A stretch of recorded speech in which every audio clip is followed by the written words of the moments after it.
What if I were to suggest that you play a key role in the awakening world? And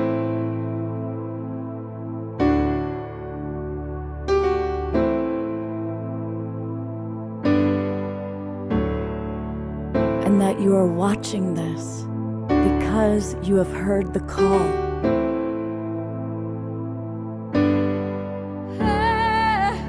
We can start right now by opening our hearts and minds.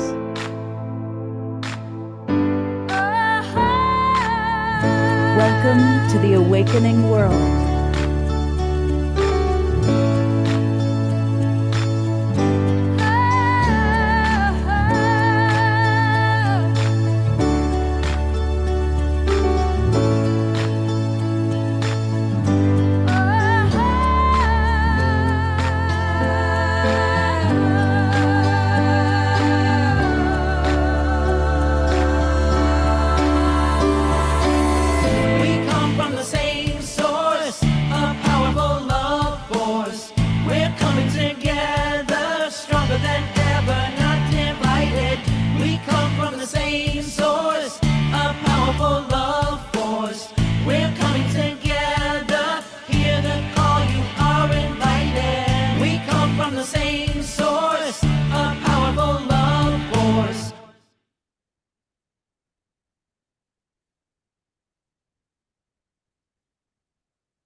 Good evening, everybody. I am Love Coach Scott Katamas with sunlight coming through and welcoming you to the Saturday night edition of the Awakening World. And it's going to be a really fun show. We've got some extraordinary leaders who are joining us. And what I'm especially excited about is one of my all-time favorite co-hosts is with me tonight. And that is the wonderful, I like to call her Rev Deb, Reverend Deborah Moldow. Welcome, Rev Deb. Oh, it's wonderful to be back with you, Scott, and Omashar, and the Global Peace Tribe. And it's all about the Holomovement. And we're going to be hearing all about the Holomovement and your amazing time in Ibiza. And before we're going to hear all about the Holomovement in Ibiza, but tell us something fun about just what it was like being in Ibiza. Well, first of all, they could not have picked a more beautiful spot to hold this gathering. I mean, we did a gathering last year in Sedona, and that was super special to be in that incredible energy and the great beauty that is Sedona. But Ibiza, oh my God. Everybody I told I was going to Ibiza, on a trip for work, they were like, oh, you put me in your suitcase. Yeah, it's such a special spot. And it's known over the last few decades as a party island, but it's so much more than that. It's historic. It's surrounded by clean, beautiful waters of the Mediterranean, and the climate was perfect. And the hotel that Emanuel and Laura, whom we'll be talking to later, the hotel they chose was right on the water, and we were just so beautifully taken care of that it was an ideal spot to bring together 200 people who all had the same dream of working together for a better world. So we'll talk about that tonight. Wow. Well, a lot of us are going to have some FOMO. I know I had some fear of missing out, but that's why on the Awakening World, we kind of get a chance to see what we missed and to hear highlights and learn more about the Holomovement and about how we all can participate. And I know I see a lot of leaders, a lot of people that are part of our really, they've got several evolutionary leaders that are with us tonight. But we always have to have music, and we are blessed with our beloved Omashar. Now, I have to say, I was a little bit dense. He had to explain his backdrop to me. So for anybody who doesn't quite pick up the connection to the Holomovement, Omashar, share with us the genius of your backdrop. Let's just stop at the genius, shall we? So namaste, everybody, and welcome to the Awakening World. And I'm full of not hope, kind of all. There's something more than hope and excitement about the Hollow movement, because it's a profound movement. And when I was advertising it today on Facebook, I put in the rise of the Hollow movement, because that's what's happening. And this backdrop I picked because each of these droplets is one person with an idea, and these ideas ripple out and they touch other people with other ideas, and they bring together the ideas that are the same, and they just ripple out and out and out and out. So this is the backdrop I have, is my interpretation of what I feel the Hollow movement is for me, and we're all connecting and all joining together. And I guess that's it. I could have brought in Dr. Emoto here, channeled him, and but yes, it is. You know, every thought, every heart-centered, creative impulse that we have sends a ripple out. And if we can find other like-minded beings and join together, we create a massive ripple, and it affects everybody. And it's subtle, but it does. It's just there. And it is being measured now by people like Bruce Lipton and people like that, the effect that we have, and Global Coherence Pulse and all of that. We are doing it. And it's small, and there may be only a small group of several thousand of us doing it, but that's enough to tip the edge. And so there we are. Beautiful. Well, I certainly love that vision. I want to acknowledge all the beautiful drops of water that are with us. And turn on your cameras, get ready to move and groove to the music, because it is time for Omashar's first song of the night.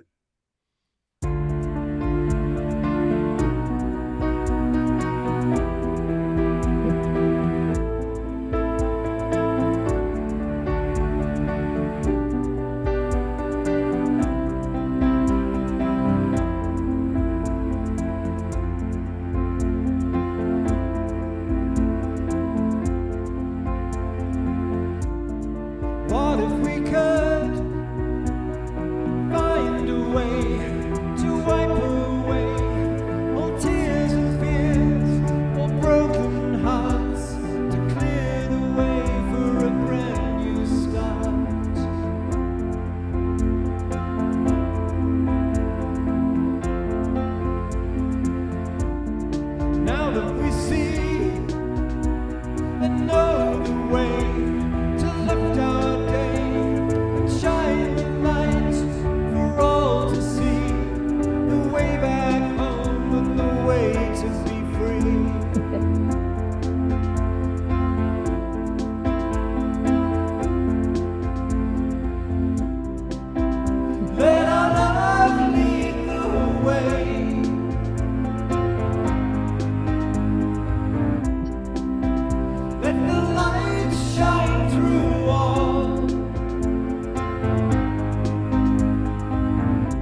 Let's all twinkle our beloved Omashar. What a wonderful way to get started. And thank you, everybody, for moving and grooving to the music. It is, and it's kind of interesting because I was watching us dancing, and then Connie brought up the animal, and I started to chuckle inside myself. I had to look away, and thank you, Connie. And the koala, excuse me. Still carrying the Australia, and Dana brought up, she was inspired by your water, so Dana is kind of matching you there a little bit. Lovely. Yeah. All right. Well, we will have probably 2 more Omashar songs tonight. So thank you, brother. Thanks for getting us off to a great start.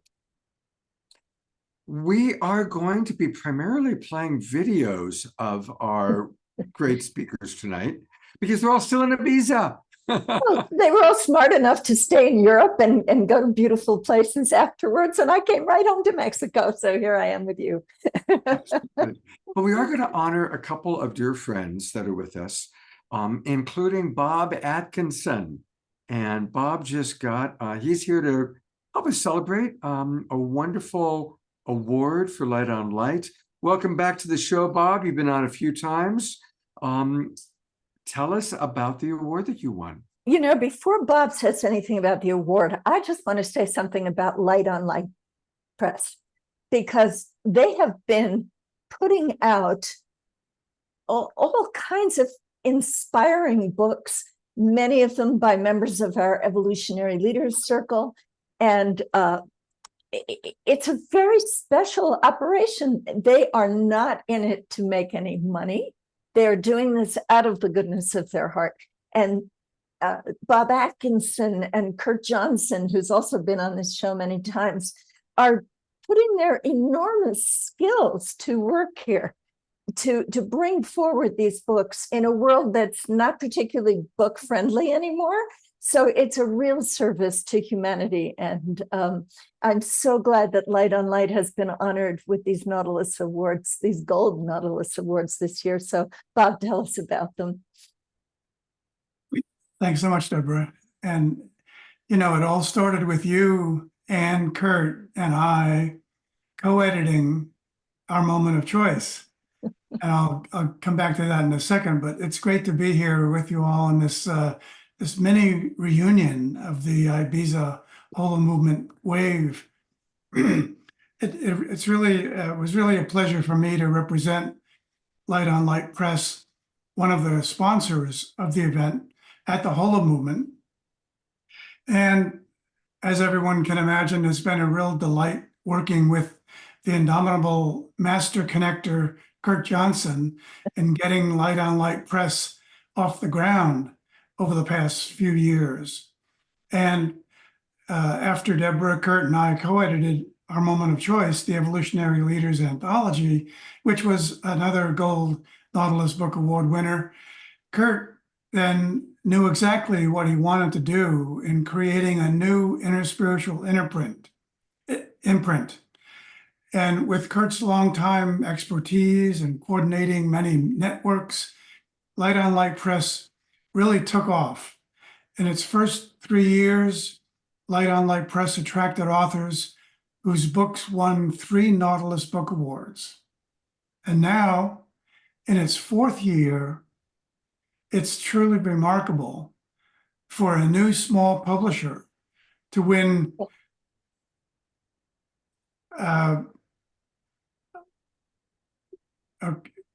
if you can, well, okay, I'll go ahead.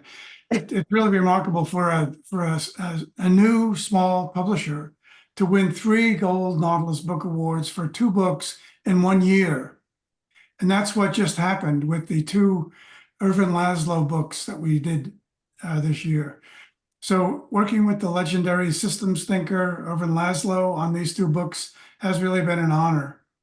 Now we have the covers. That's the first winner, The Great Upshift, which is the anthology that includes 36 other mostly evolutionary leader contributors to that. And as you can read from the title, that book is really out there to solve the crises of our time. And the other book that won the gold medal is the survival imperative. Here it is with the gold seal on it already.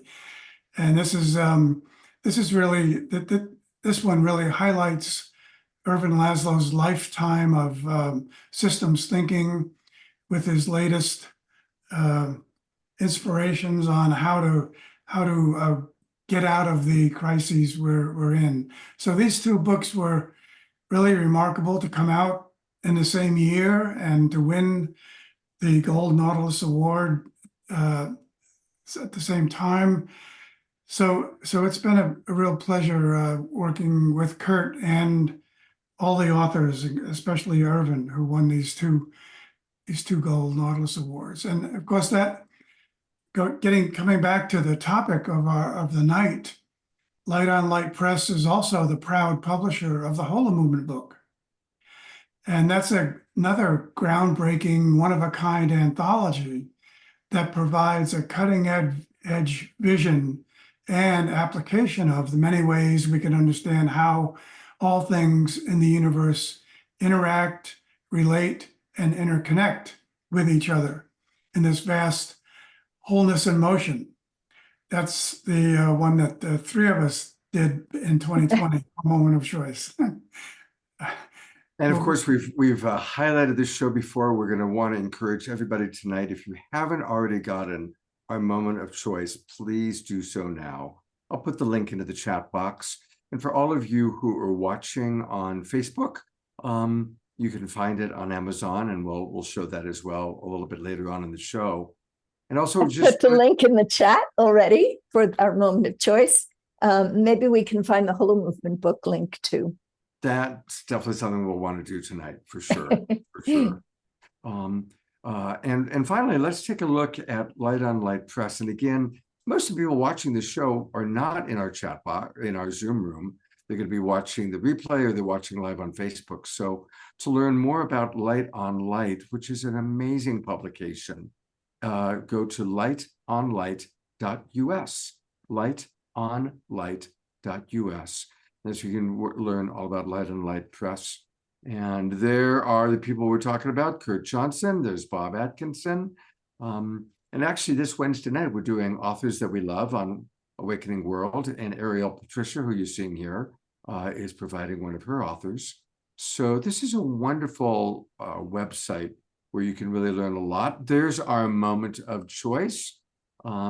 There's Bob's book, The Story of Our Time. We highlighted that a while back on the Awakening World. And that's where you can learn about really some of the most important books and publications, including the Light on Light magazine. So, Bob, congratulations on your Nautilus Award. I didn't mean to throw you off when I actually pulled the Nautilus Award up, but I'm going to show it one more time. There it is. It's a pretty cool looking award. And so congratulations. And thank you. You know, it's a lot of work to create these books and to do all that you're doing. And so congratulations. And we wanted to start the show tonight by celebrating you and acknowledging once again our friends at Light on Light Press. Thanks, Scott. Great work. Seeing you again on the show soon, Bob. Okay, great. And you know, since you're here, do you have one highlight from Ibiza that you can share, since you were in Ibiza and that's what we're talking about tonight? Well, yeah, that's a tough one. That's like your favorite child or something. But well, I mean, I'll just maybe keep it somewhat personal for a minute on that because I had the pleasure of having an essay that I wrote about the Holomovement included in the welcome bag that everybody got at Ibiza. And it was an essay about the Holomovement as the embodiment of sacred unity. And so that's, I could say a little bit about that, but it was a different perspective on the Holomovement from David Bohm's quantum physics perspective. I took a sort of a holistic spiritual perspective and looked at the two orders that he built the Holomovement on. I call them the changeless order and the changing order. And they're like parallel riverbeds that are really meant to reunite with each other. And that's what today's Holomovement and the real movement that it's creating is about, is helping humanity to reunite those two riverbeds so that we'll end up with a unitive reality once again, as it was in the beginning. Beautiful. Thank you for sharing that. And that's really at the heart of Light on Light Press as well, is the coming together of the impulses of spirituality and science. So you could almost see those two as the implicate and the explicate order as well. And thank you for your pamphlet in our little bags that we got in Ibiza, because I'm sure we all read it on our planes on the way home. I know I did. So thank you, Bob, for putting it into very clear and understandable language. Really appreciated it. Thanks a lot for being on the show, Bob. We'll see you again soon. Okay. Thank you. Well, we are going to get to a video that we shot a couple days ago, and it was really, really fun. And since we do the introductions in the video, actually, I'm just going to go right to it. And this is with our good friends, Laura and Emanuel, who are kind of been shepherding the Holomovement all the way. And you're going to see a lot of Rev Deb as well. So let me... A truly amazing Emanuel Kuntzelman. He has been at the heart of this movement and really brought it forth in powerful ways. And his beautiful wife, Laura Rose, who did an incredible job putting together this event in Ibiza last week. All right, well, let's hear what they have to say, along with you, Rev Deb. So we're doing a really fun Global Peace Tribe pre-record right now. I'm with Rev Deb, who of course is with us live, but she's also right in this moment doing this pre-record from her home in Mexico. And we've got Laura and Emanuel, who have been shepherding the Holomovement from the very, very beginning. So I'm going to turn it over to Rev Deb to introduce Laura and Emanuel and ask some key questions. Thank you, Scott. It's such a pleasure to be doing this program about the Holomovement, since we just came off of this marvelous gathering called the Ibiza Wave in Spain, and Emanuel and Laura are still there soaking up the wonderful frequencies of Ibiza. And these are two extraordinary people. They've been doing such beautiful work through the organizations that they've founded, Green Heart and Purpose Earth. And this dream of the Holomovement has really come through them, in addition to all the people, all the extraordinary people that they've brought on board to help manifest it. And as many of you know, we did an event together last year in Sedona to ignite the Holomovement, and Scott, you were there for that one. And this year's event just concluded in Ibiza, Spain, which is a magical place already, and it's even more magical now that it has the Holomovement vibe permeating it. So I'd like to start with Emanuel. He is, what is the title that you like to use now, Emanuel? The visioneer of the Holomovement. That's Sounds good. That's it. So a lot of people who are with us this evening know about the Holomovement, but there are probably a lot of people also who are hearing about it for the first time. So can you give us a little bit of a refresher as to what the vision for the Holomovement is? Yes, I'd be happy to do that. Thank you, Deborah. Thank you, Scott. It's a pleasure to be here, and very grateful for the opportunity to share the news about the Holomovement with your audience. The Holomovement is a term that was originally coined by American physicist David Bohm in his book that was published in 1980 called Wholeness in the Implicate Order. And Bohm was a firm believer in the oneness of everything. And certainly the physicist who promoted the idea of a non-dual reality. Bohm explained that obviously some things look very separate and different, and certainly the consciousness we're using for this discussion today seems quite distinct from the tables in front of us and the physical objects around us. But Bohm said it is all one, and it's all together. He called the source consciousness that gave rise to the universe the implicate order, and the manifest reality that we see before our eyes as the explicate order.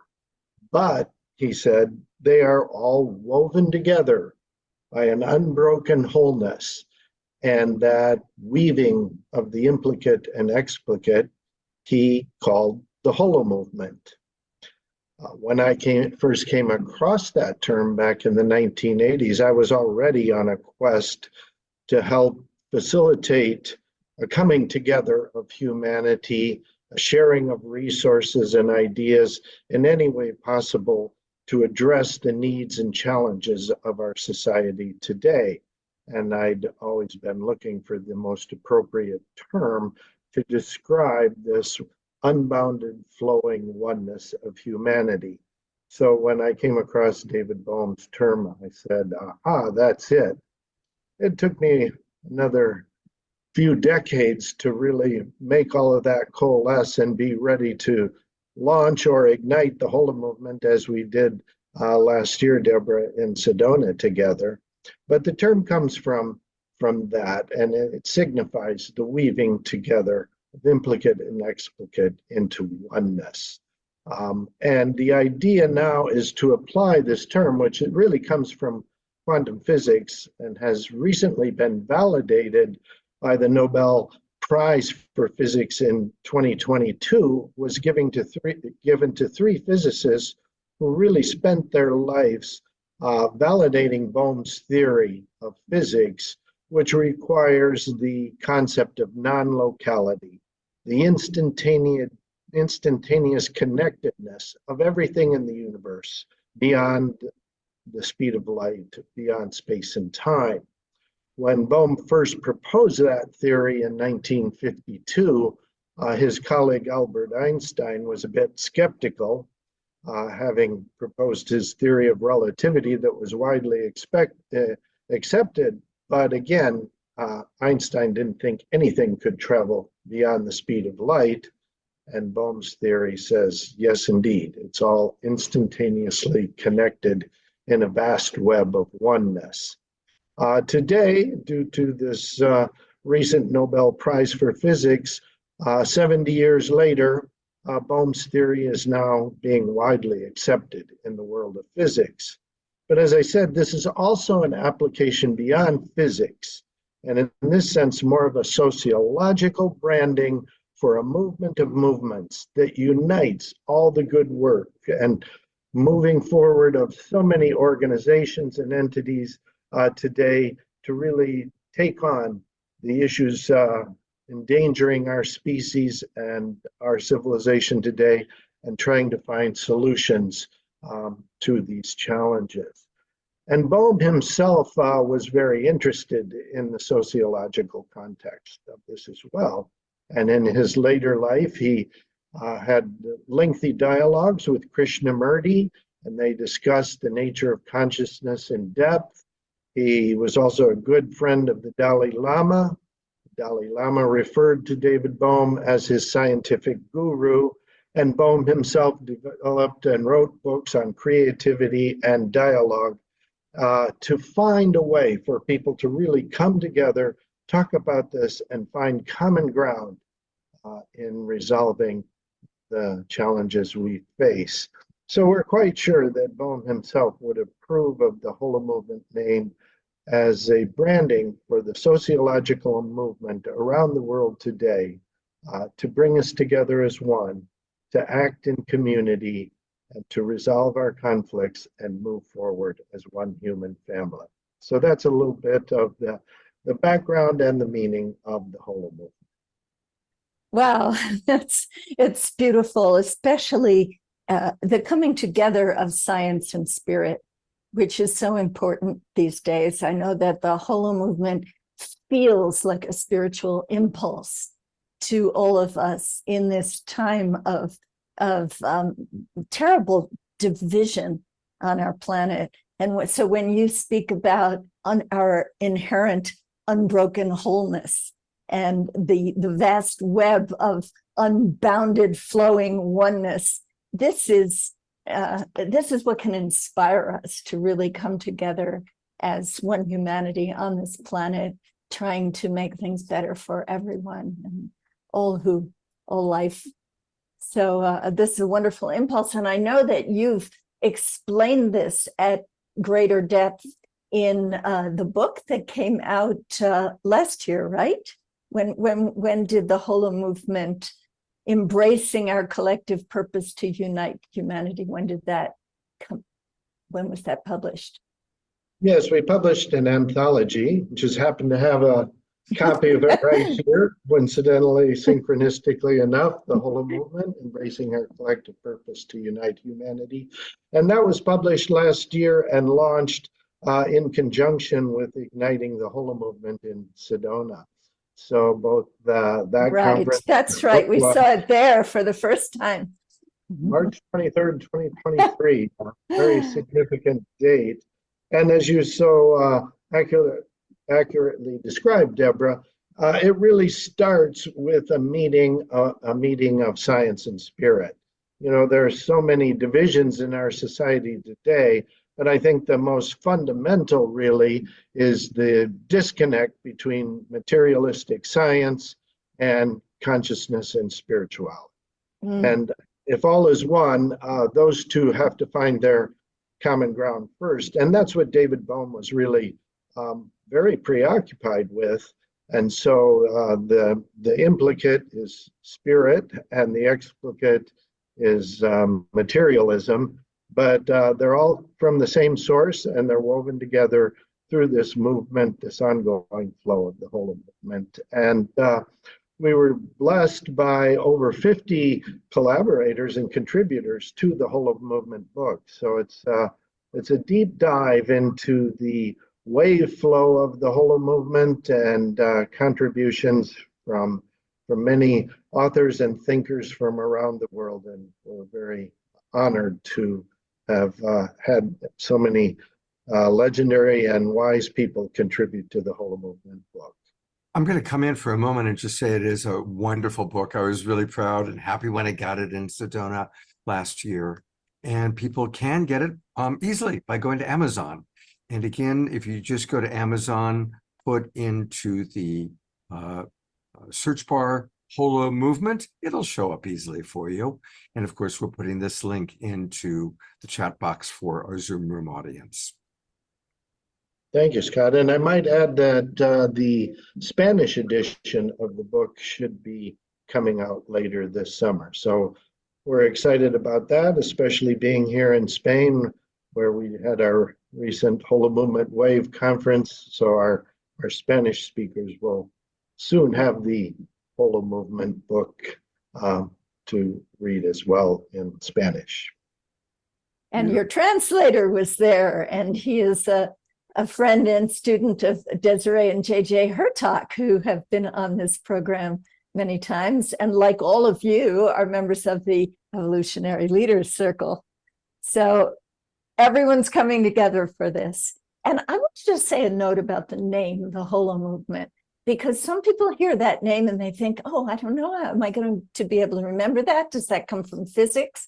You know, but I've been thinking, the word holistic entered our vocabulary in the last part of the previous century and is now a word everybody speaks. And that is the same wholeness that is inherent in the name Holomovement. So I want everybody to remember it that way. Pronounce it correctly and you say Holomovement. Holomovement as in whole, and indeed, you're absolutely right. It's a holistic movement, and one fairly simple, actually easy word to remember that it describes the movement of the whole. So you got it, Deborah. Thank you. And many of us, including this global peace tribe that's the audience here, have been yearning for a movement of movements for a long time, and it's time now. So the Holomovement has had some events to bring people on board and get everybody thinking together and visioning and dreaming together. And this year's event on the beautiful island of Ibiza was produced by the team that you put together since the previous event. And I'm excited that we're going to have some members of the team later on in the show this evening.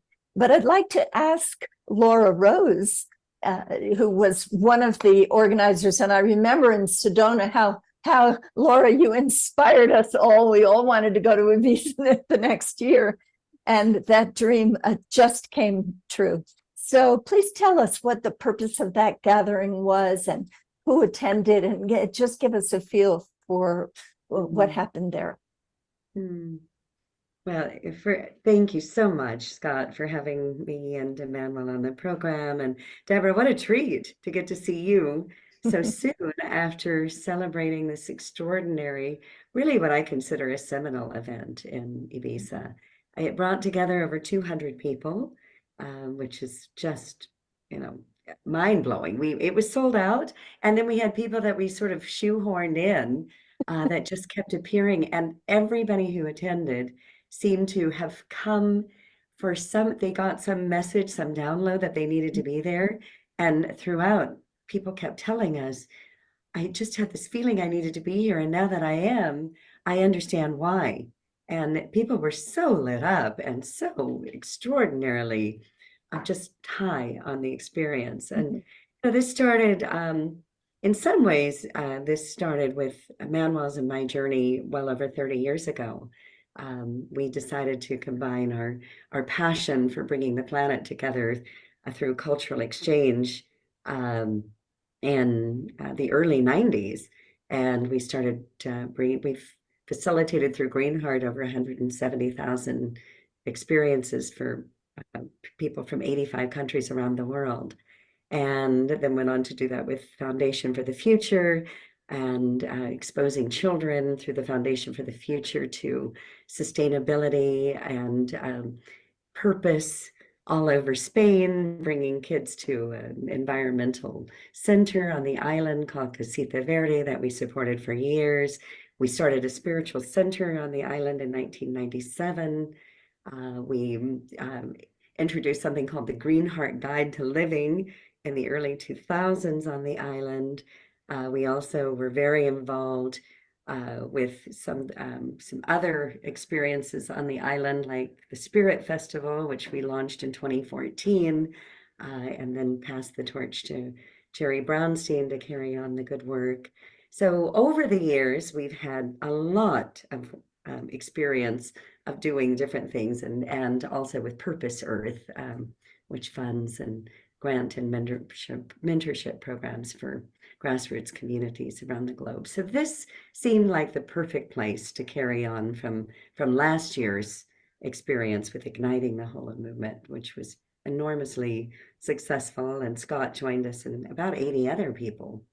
And Source of Synergy, of course, was very involved with that. And also, thank you very kindly, helped us to organize this event in Ibiza.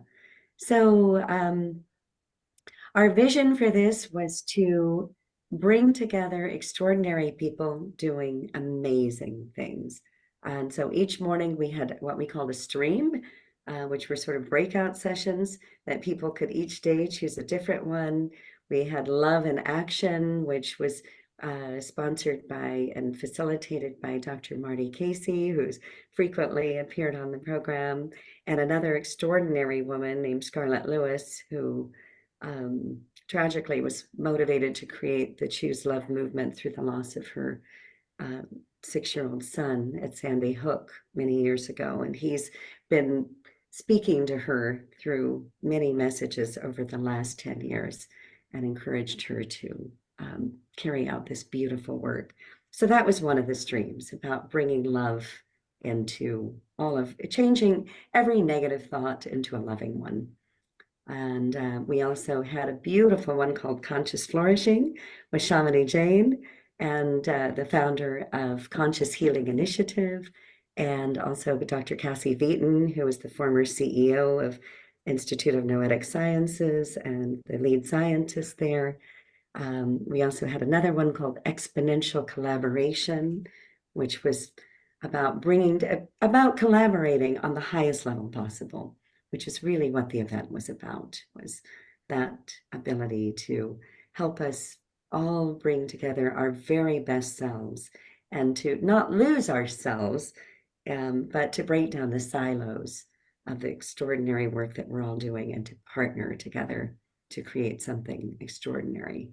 And the last stream was called Evolutionary Technology and New Economies, and had a huge variety of people, but was primarily led by Zenka Caro, who probably is, I think you've had her on the program. In fact, I think you did a program about the Holomovement and filmed it from her house last year, Deborah. So she's there. Zenka is on the show tonight. Oh, fantastic. Okay, well, we're pre-recording, so I don't get to share all of that, because by the time the show is actually aired, hopefully, obviously. But so that was part of it. And then we had just beautiful time for movement, for somatic experiences, yoga on the lawn. The hotel was overlooking a beautiful view of Formentera, which was just magical setting.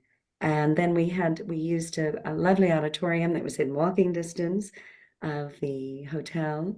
And there we had over 175 people for 2 different evenings of events that included people like Gopi Kalayil, who is the global strategist for Google's AI. And we had Mark Buckley, who's the author of the UN Manifesto for the Sustainable Development Goals.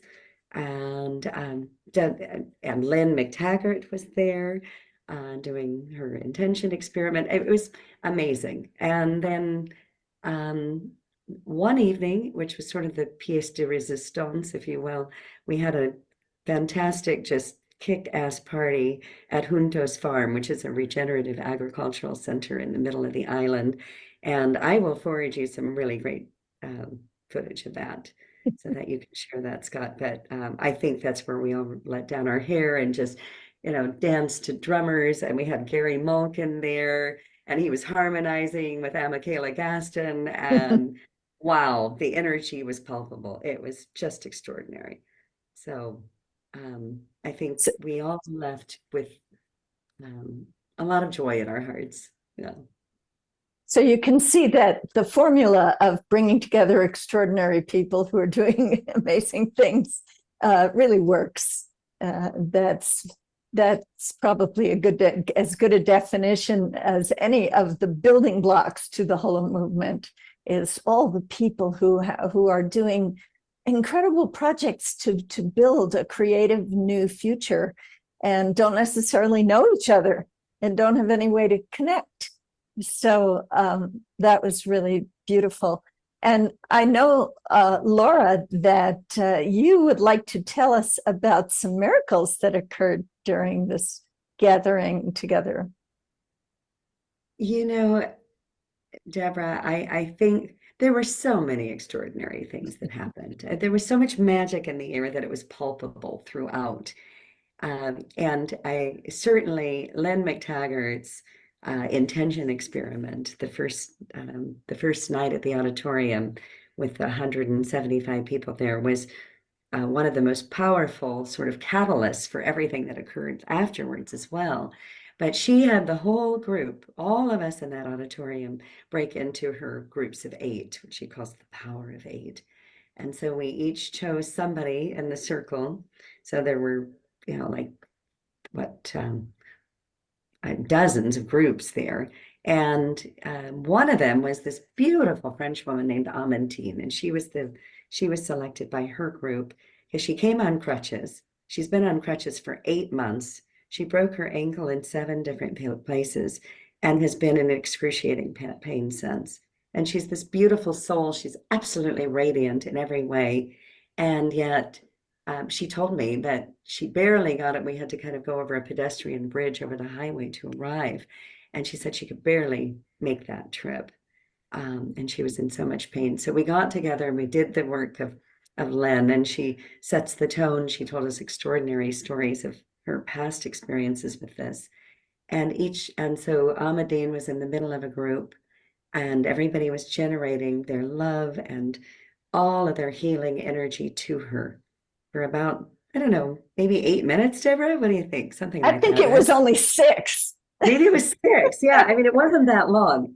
And honestly, you could feel the whole room was generating this pulsating love throughout. So imagine all of these groups of 8, all over this auditorium, all of us sending love to the person within our circle. And at the end, Amadine raised her hand, stood up, put her crutches aside, and went dancing across the front of the auditorium. And has since then texted me every day to say she's still off of her crutches. Oh, she didn't amazing. at the airport. And it's the first time that she's been pain-free since this terrible accident that occurred almost a year ago. And then that was just one of many stories of people that were there. That there was Ursula, who was Ingmar's girlfriend, whose hand, she had fallen on her hand and it was really hurting, and that was cured. And Jeff Parrott's arthritis was cured. And then I think the most extraordinary story of all is that. And wait, because Oh.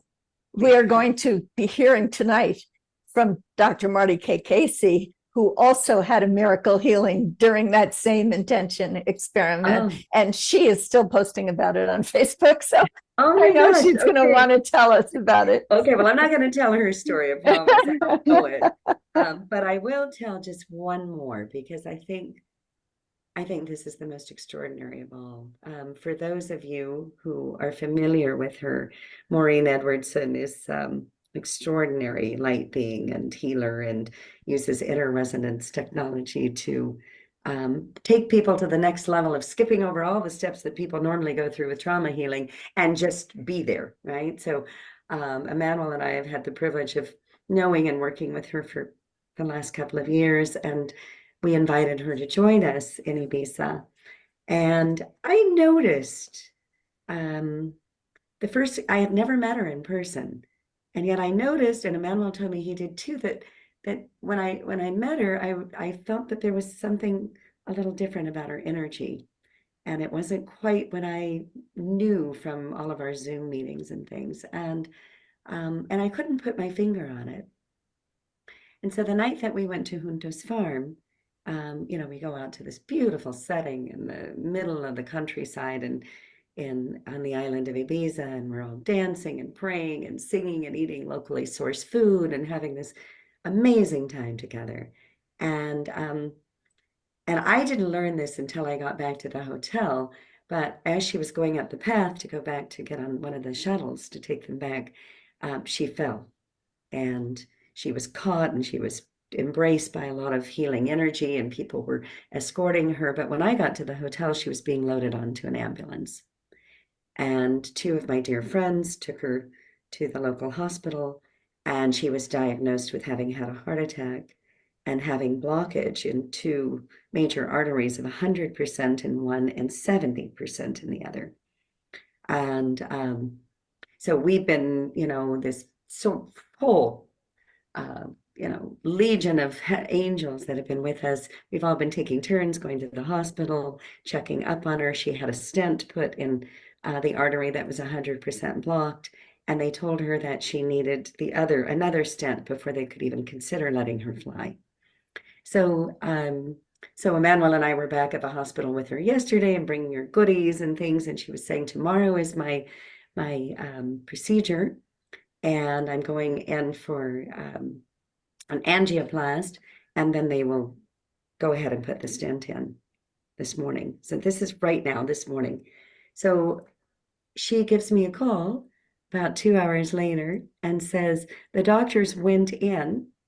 Now, mind you, before this, we had done a circle of healers for her. This was after Lynn McTaggart, with 100 of us in a circle on the lawn of the hotel. And then all kinds of other healings were going on. So she goes in to the doctors this morning. They do the angioplast, and they pulled it out, and they said, you don't need a stent. Your veins and arteries are completely clear, 100% clear. And they discharged her today. Amazing. They discharged her, and I just took her to a little apartment, got her all set up with food, and we'll be putting her on a plane in a couple of days, and she's fine. She's absolutely. Wow. I love hearing that. I'm going to bring up her picture real quickly. And our audience knows her. Maureen has been on the show many times. And she's one of those people that when she's not on as a guest, she's in the Zoom room audience commenting. And so this is our beloved Maureen. And that's an amazing story, Laura. Thank you for giving us this wonderful update. And the most beautiful thing too was in the hospital. She was healing everybody in the hospital. She was working with the patient in the room with her. All of the staff was coming in and saying, "Oh, I've read about IRT and your website." So, yeah. Wow. It makes you wonder if on some level she had that experience to get her into the hospital where she was able to provide support to some of the people there. I mean, life, God works in mysterious ways, right? Absolutely. And she also said, if this had happened to me anywhere else, like if she lives alone. And so if she had been at home alone, instead of with this whole, fleet of angels, I think, it was the perfect place for her to be. So, yeah. We are all learning that nothing is impossible. All of the barriers that we think we have to manifesting the reality that we choose are in our minds, in our psyches, in our culture, and not quantum reality, which we're just getting acquainted with. So there's certainly so much that's possible through the Holomovement. So maybe, Emanuel, you can give us a sense of how you feel going forward from the Ibiza wave and what you, Chief Visioneer, have in your vision and the vision of the extraordinary team of gifted people that you've put together to help manifest it. Well, thank you, Deborah. Yeah, as you mentioned, the event here in Ibiza was called the Holomovement Wave. And indeed, it is a wave. And when the implicate order arose to create what is today our universe, it came about from an original vibration that caused a wave. So all of reality as we know it is a wave, and it's made up of potential wave patterns within it, thus the choice of that term for the wave.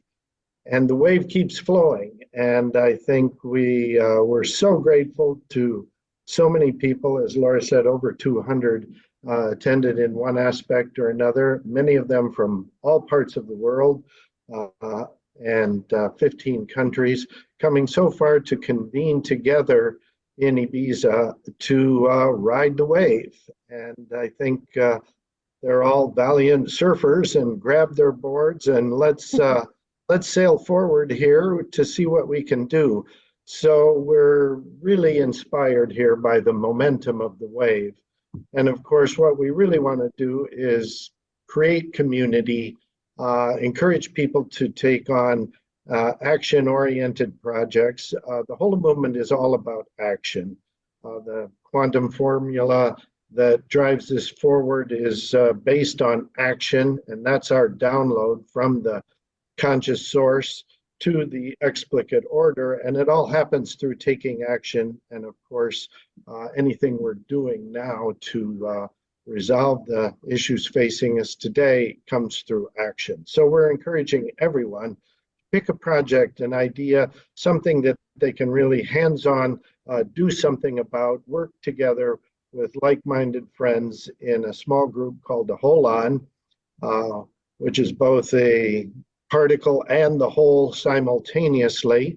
And that's what we all are. Each of us are individuals, but we're all part of the whole. And our small community Holons are the same.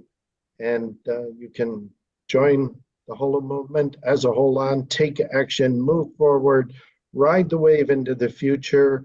And we're going to keep the wave flowing and gaining momentum, and more people all the time joining in all the way through the coming year, when we'll be providing more and more support and programs for our Holons right up till this time next year for our next Holomovement Wave coming up in North Carolina, Asheville, North Carolina, a year from right now. So ride the wave with us, and let's catch a big one and ride it safely to a sandy shore.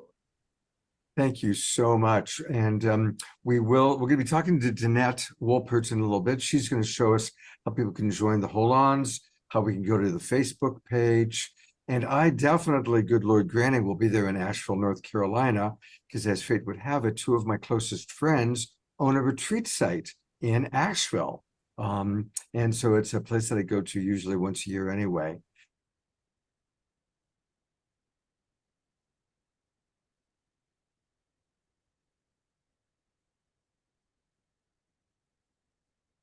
I'm cutting myself off. I can do that. I don't feel good cutting anybody else off, but I feel good at cutting myself off. Look who's here. Talk about miracles. It is Dr. Marty Casey, one of our absolute favorite global peace tribers. And you were in Ibiza, and Rev Deb, I'm going to turn over to you to introduce her, but she's here and we're excited. We are indeed. Hi, Deborah. Not only was she in Ibiza, she was the first person I saw in Ibiza because we met at the airport. And I still owe her money for my share of the taxi ride to the hotel. No, you owe me nothing. You owe So me. thank you for that act of generosity by the one who had euros. That was great. So for any of you who don't know Dr. Marty K. Casey, she is a global peace ambassador. She's an inspiring singer, a gifted actress, a writer, a producer, a director, and the founder of the Ungun Institute. And whatever hat she's wearing, her goal is to heal our community, to provide a response and an outlet for inbred trauma. And I have to tell you that she's also an incredible comedian. She does improv stand-up like nobody's business. And she totally lit up the room at the Holomovement, and she had us all doing the Holo wave. And it was really exciting to listen to Dr. Marty Casey, even when she wasn't talking about her passion, which is to eradicate harmful responses to trauma that wreak havoc on families and the world at large. And that is the mission of the Ungun Institute, whose slogan is hurt people, heal people, heal people. So it was a delight to be with you in Ibiza. And I can't wait to hear a little bit of some of your reflections on your experiences there. And don't forget to tell us about your miracle. Oh, wow, wow, wow. Well, first of all, Deborah, Reverend Deborah, it is such an honor and a pleasure to always be in a room with you and to gather again, after Sedona, coming to the wonderful, beautiful place of Ibiza. It felt like we literally walked out on pages of a storybook. I mean, it was just undescribable, so beautiful. That's the visual, but the actual all the things that happened was mind-blowing. I'm still trying to catch up to all of the wonderful miracles, all of the just remembering all of the beautiful humans coming together and hugging on one another, breaking bread together, talking and creating. It was everything that we dream about. Like, I feel like if you can imagine, it's almost like we're little people working in our own little cubicles all the time. And then all of a sudden somebody comes along and just removes all the cubicles, and you look up and we're in a whole big room with each other. And that's what it felt like to me. So I'm still in awe with that. Hearing the story of Laura speak about the miracle with Maureen, I am so grateful for that. Let me just honor that for a second, because we all were so worried and concerned.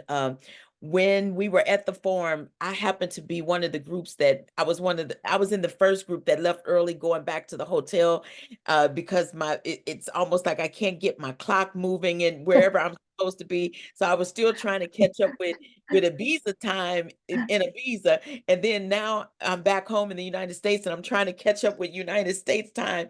And so I apologize for my delays and everything like that. But when we all gathered that next morning after we heard what happened to Maureen, and we were on the lawn praying, holding that intention, it was a different type of prayer than I had ever been a part of before, because it came after Lynn McTaggart taught us how to hold the intention for someone. So I just imagine that all of us was just zooming in on Maureen and looking at her heart from the inside, and just really pushing all of our might, all of our power into her heart, and saying, heal that very spot, oh God. Do what is necessary right now, because you know who she is, and why she is. And so I just felt it in my spirit in that moment, like, she's going to be okay. She has more than 8 people here gathering right now. She has 8 times 10 and plus. So she's going to be just fine. And I felt that in my spirit. And I think I said, what Lynn taught us really is the power of prayer. We're calling it intentions, but to those who really work, or those who identify in Christian faith and other faiths that really is big on prayer, I don't want you to not understand exactly what it is that we did when she put us in those circles of 8 and holding that intention. It's the power of prayer in the collective. And it works, because I did it today. Reverend, I did it today. I received an award, and I broke everybody up and put them in circles of 10. I actually did 10.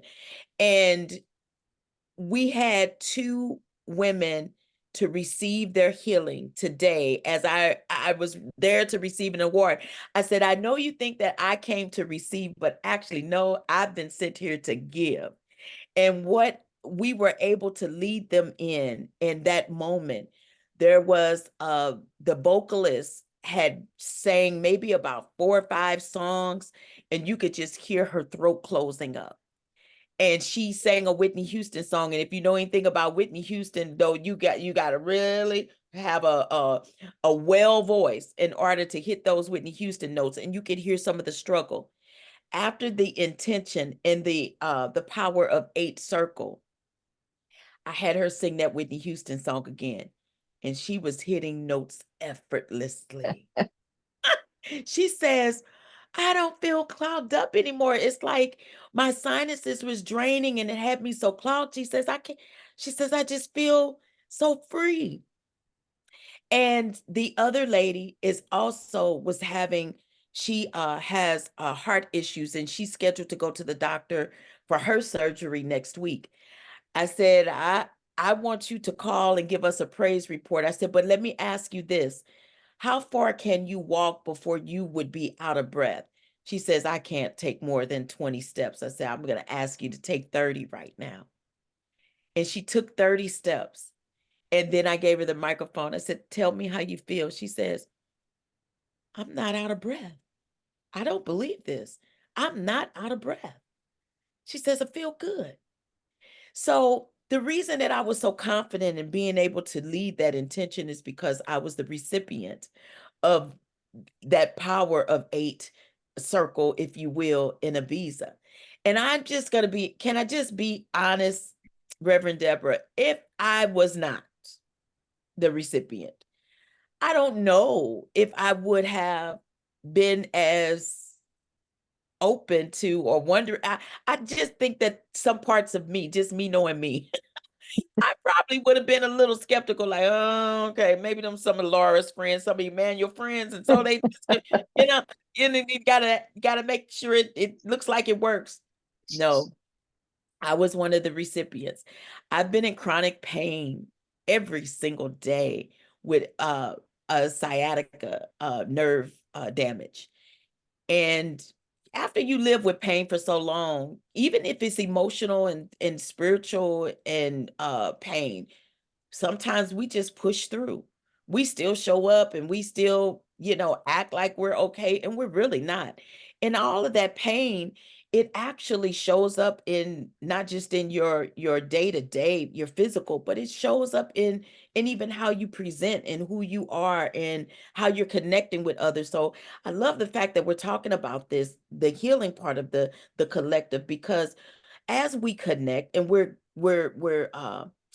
actually asking others to connect with others, we want to make sure that that connection is a connection of the healing people, right? Because you share what I speak about all the time: hurt people, healed people. Well, I'm just going to tell you, if I'm going to connect with some people, I want it to be some people that are healed. That's important to me. So I was the recipient, and before we could even get to that final 10 minutes, because she says that for eight of us gathering, that we hold the intention for 10, but I think we only made it to about 6 to 8 minutes. She went ahead and released us. And as I was opening my eyes, I know my group probably was like, does it work or not? Because my eyes was just kind of like, I was looking frightful and stunned, because I couldn't even feel where I would normally have the pain. And I have taken my body in the last 48 hours through some excruciating issues. I was stuck in Madrid for 11 hours and I had to sleep on a wooden bench in the airport for hours. I was crying, not because so much I was sleeping on the bench, but I was crying because I said, I just got healed from this sciatica and from this sciatic nerve damage. And I guarantee you, when I wake up from this Pinocchio bench, I am going to be back in pain again. And I wasn't. I was not. I'm so excited to have met Lynn McTaggart, and for her sharing of her gifting and her talent, and to know that it empowers us to go and gather others to do the same thing. Like, that is my greatest takeaway of, if I didn't come to Ibiza for anything else, if it was to witness that and to be able to gather others in 8 to 10 people in a circle and having that intention and helping others heal from physical pain. I got that whole emotional pain thing down with Ungun. I can help you out emotionally quickly, because we use the arts. And you talked about that. You talked about me taking the stage and being able to improv. Well, that's what Ungun is all about, is we tap into the heart of man. And if you can make man laugh, if I can turn your frown into a smile, then I know that's me putting a safety lock on those guns that we carry every day in our hearts for one another. That's how I put a safety lock on that.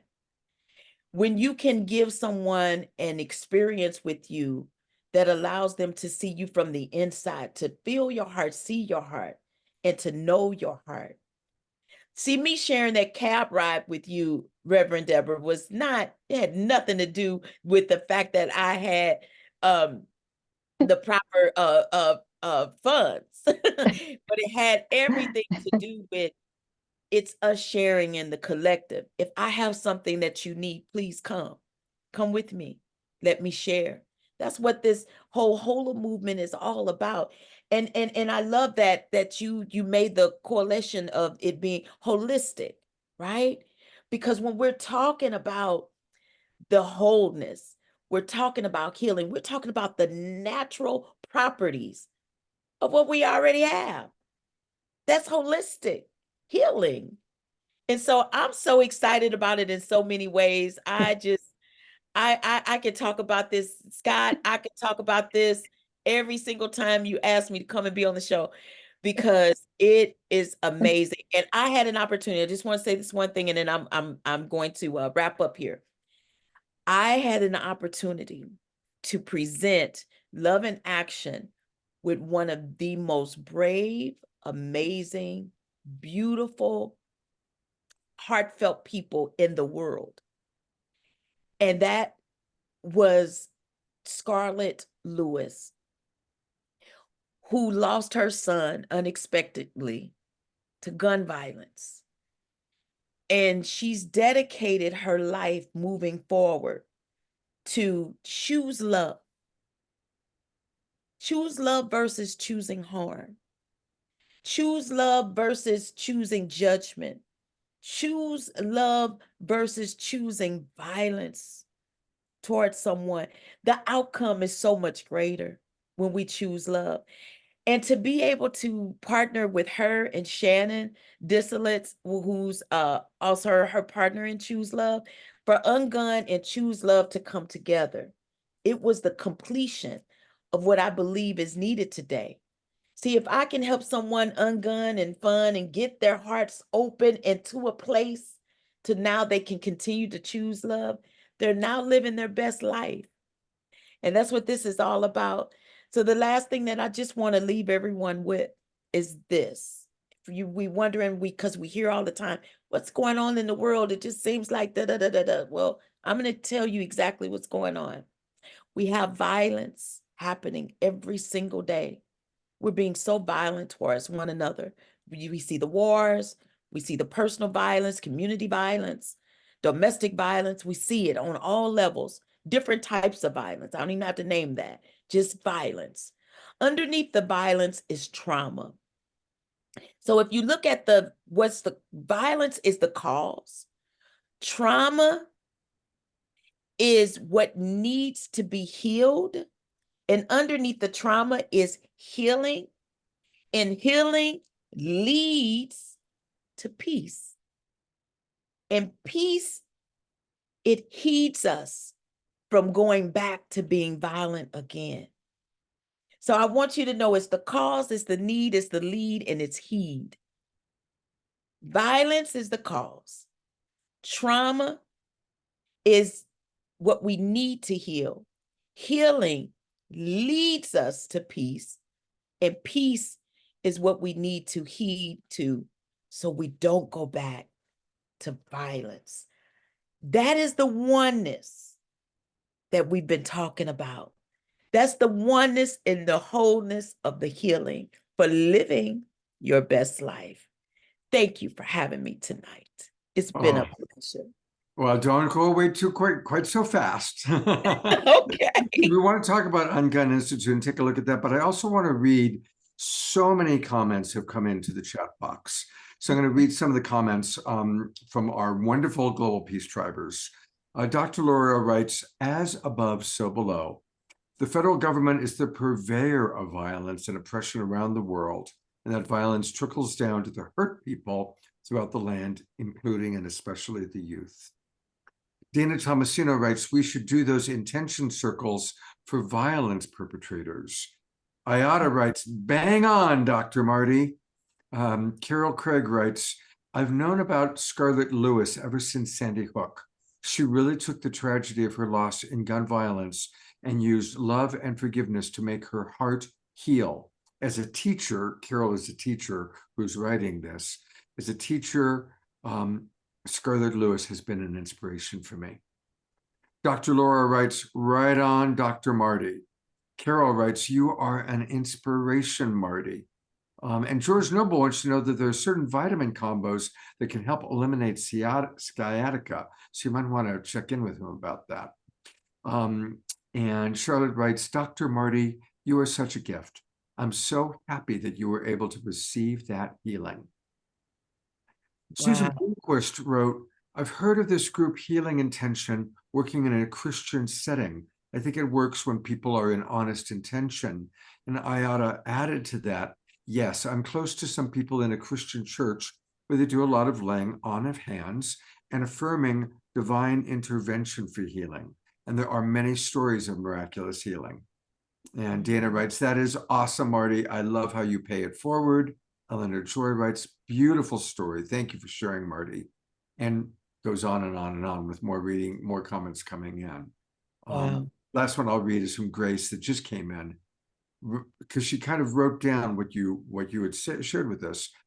Recognizing the trauma, healing the trauma, helping end the cycle of trauma. This is how we build peace. Yes. Yes, absolutely. We got to peel back the layers, but if we don't know where the layers are and what they are, it's very difficult for us to understand. And that's almost like it goes back to that intention again. The intention that we really need to be concentrating on is the peace. But in that power of prayer, we need to be peeling back those layers. So peel back the violence, peel back the trauma, peel back the healing, so we can get underneath that, which is the peace. And once we tap that peace, the spirit, the mind, and the body, it becomes that wholeness. It becomes that oneness that we're talking about, and the wholeness of the healing. So it just, it doesn't matter to me how you reach your highest intention of prayer, be it that you're Catholic, that you're Methodist, that you're Muslim, or you're Christian. That part doesn't matter to me. But what matters is that in the collective, whomever we are, that we put the focus on exactly where it needs to be. And through all of our personal power, all of what door we walk through and what we claim and what name we say out loud, it is the intention that gets our attention, and it allows that to come forth, and that healing to come forth. And so that's what I'm excited about. And if I can just continue to get on some type of mega bus and roll around the world and help people heal, I'm telling you, the first stop would be the White House. I'm telling you that right now. I would go and I'd just put all of those senates in 8 and 10 circles of people. And I'm telling you, Reverend Deb, we can make it happen. We can heal them within 10 minutes, because we got a lot of things going on that's ahead of us. And as I'm seeing people talk about the chatter of who they're voting for, who they're not voting for, listen, before you even go to the voting polls, I want you to put a safety lock on your heart. I need you to understand it's not about the person, but it's about the intention. It's the intention we need to focus in on right now. Who's for the people? Who's covering us? That's what I need us to zoom in on and think about. Maybe if we all put our attention towards healing the heart of America, the right person will win. Let's do it, Dr. Marty. You're the one to lead us in that direction with your incredible spirit. I know you are a healing presence wherever you go. I bless your path. Dr. Marty, I just want to real quickly, we're going to go to your Ungun Institute website. And again, it's really easy to find it, everybody. For those watching on Facebook or YouTube, it's unguninstitute.com. And is there any particular part of your website that you want us to direct people to? You know what? I'm going to say go to Living in the Green. I really want to help people get to living their best life, and being able to understand what we have created through Living in the Green. I help you to get to that clarification, elevation, and manifestation of what is happening in your life. And I'm excited about it because I love what I do. And I think when you have love for what you do, it's easy for others to be attracted to it. And so trauma has no race, space, or place. Shows up. We saw that happen with Maureen. She was in the best place in the world, Ibiza. We were laughing, we were eating, we were having a good time. And yet, and still her body still said, right now, in this moment, you're going to rest. No rhyme or reason. Right now, you're going to rest. Trauma has no race, space, or place. But what comes after trauma? Healing, and then peace. And she didn't enter into trauma because of violence. She was in the middle of love happening, a circle of love. We were having a good time. That's just how trauma operates, you all. So you got to know the steps of what to do when it happens, if it shows up with you. So we want to be able to teach you how to do that. So Scott, thank you. I feel like I've been talking forever, and I know you got 1,000 people on this show that I can't wait to hear. Well, Dr. Marty, you always are like, you're such a star. We love you so much. Take a look at all the comments flying in of people who just love and adore you. You are such an inspiration. God bless you. Thank you. And I just have to say this, Reverend Deb, let me say this. With you being who you are and me being who I am, I feel like we are truly the bookends of this world. And together, no, hear me, together, I will hold your hand and go anywhere to do what's necessary to heal this world, because you represent groups of people as I represent groups of people. But when you put the two of us together, all those people in between us is what the world looks like. And so you just tell me where's the next stop and where we're going. I'm going to show up. I'm going to have cab fare. I'll get us there. The next cab is on me. Thank you so much. Thank you so much. Love you so much, Dr. Marty. Make sure you read all the comments flying in. I only read half of them, so we love you. Thank you. Well, there you go. You've got your bookend partner, Rev Deb. Yes, I'm inspired. How can we not be? She is amazing. She's a force of nature. Dr. Marty is really a force of nature. You know, we had her on a show a couple months ago, and she laid out these 10 principles for really how to create change in the world. And they were so brilliant that 2 more times after that show, I played that segment for people, because it's just, she's inspirational, but she's also practical. You know, she understands, okay, this is what we actually need to do to make it happen. So she's super entertaining, and that doesn't hurt either, because we need to reach people. You know, and there's a lot of ways to someone's heart, and I think Dr. Marty has forged numerous pathways to help us get there. And speaking of entertaining people while inspiring them, I think it's time for an Omashar song. What do you think? Definitely. All right. Beloved brother. Now where's the background? Where is that?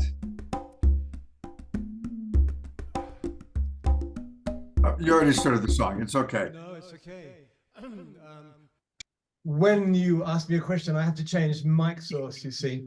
It was actually just around the corner in Colorado, in the Rocky Mountains. I took it a couple of months ago, and I just managed to make the sun a little more shiny. I love how the sparkles are coming down on top of you. It's pretty beautiful. Magic. It's actually very cool. So no, this is a beautiful place that I go to, and it's kind of in the middle of nowhere. It's at about almost 7,000 feet, and you can just sit up there and feel all the power that we are as sovereign beings. And Marty, I think that you lifted the roof tonight. I've always appreciated you, but something really shone through about and from and through and within you tonight, and I resonate with it just so with such gratitude. So thank you, sweetheart. Thank you so much. Thank you. And from one artist to another artist, try the spirit by the spirit. Every time you sing, every time you play, my heart just jumps. And so I know that my spirit is connected to yours in the universe of arts. Thank you for all you do. Undoubtedly. Love you. All right. Take two.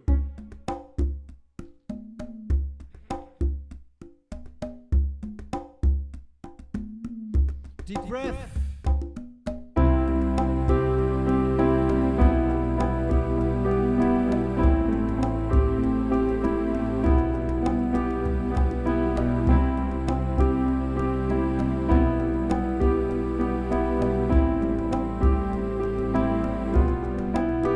Illuminate yourself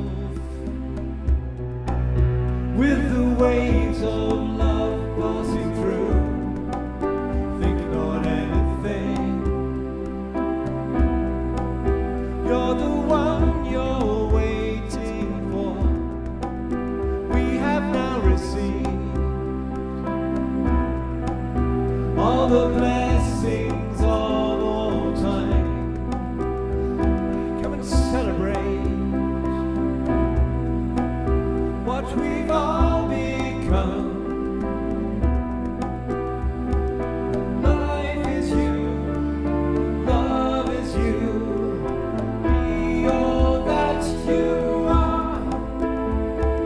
Show the world you are true, and all the earth will rise and answer you.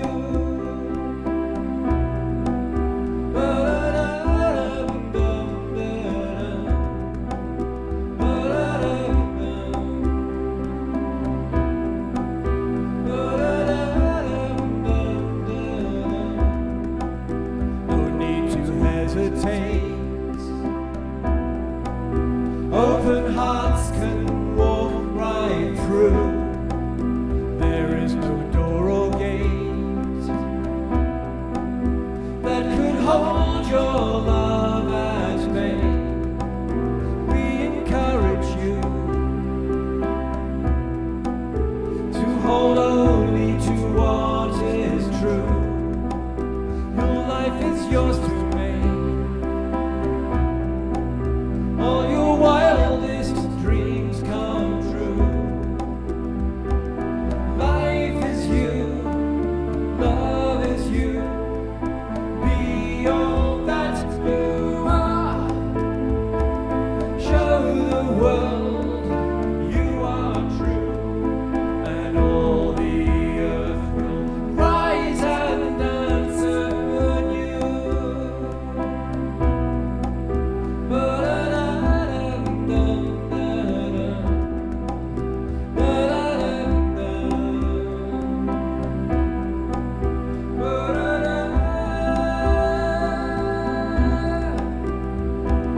Life is you, love is you, be all that you are. Show the world you are true, and all the earth will rise and answer you.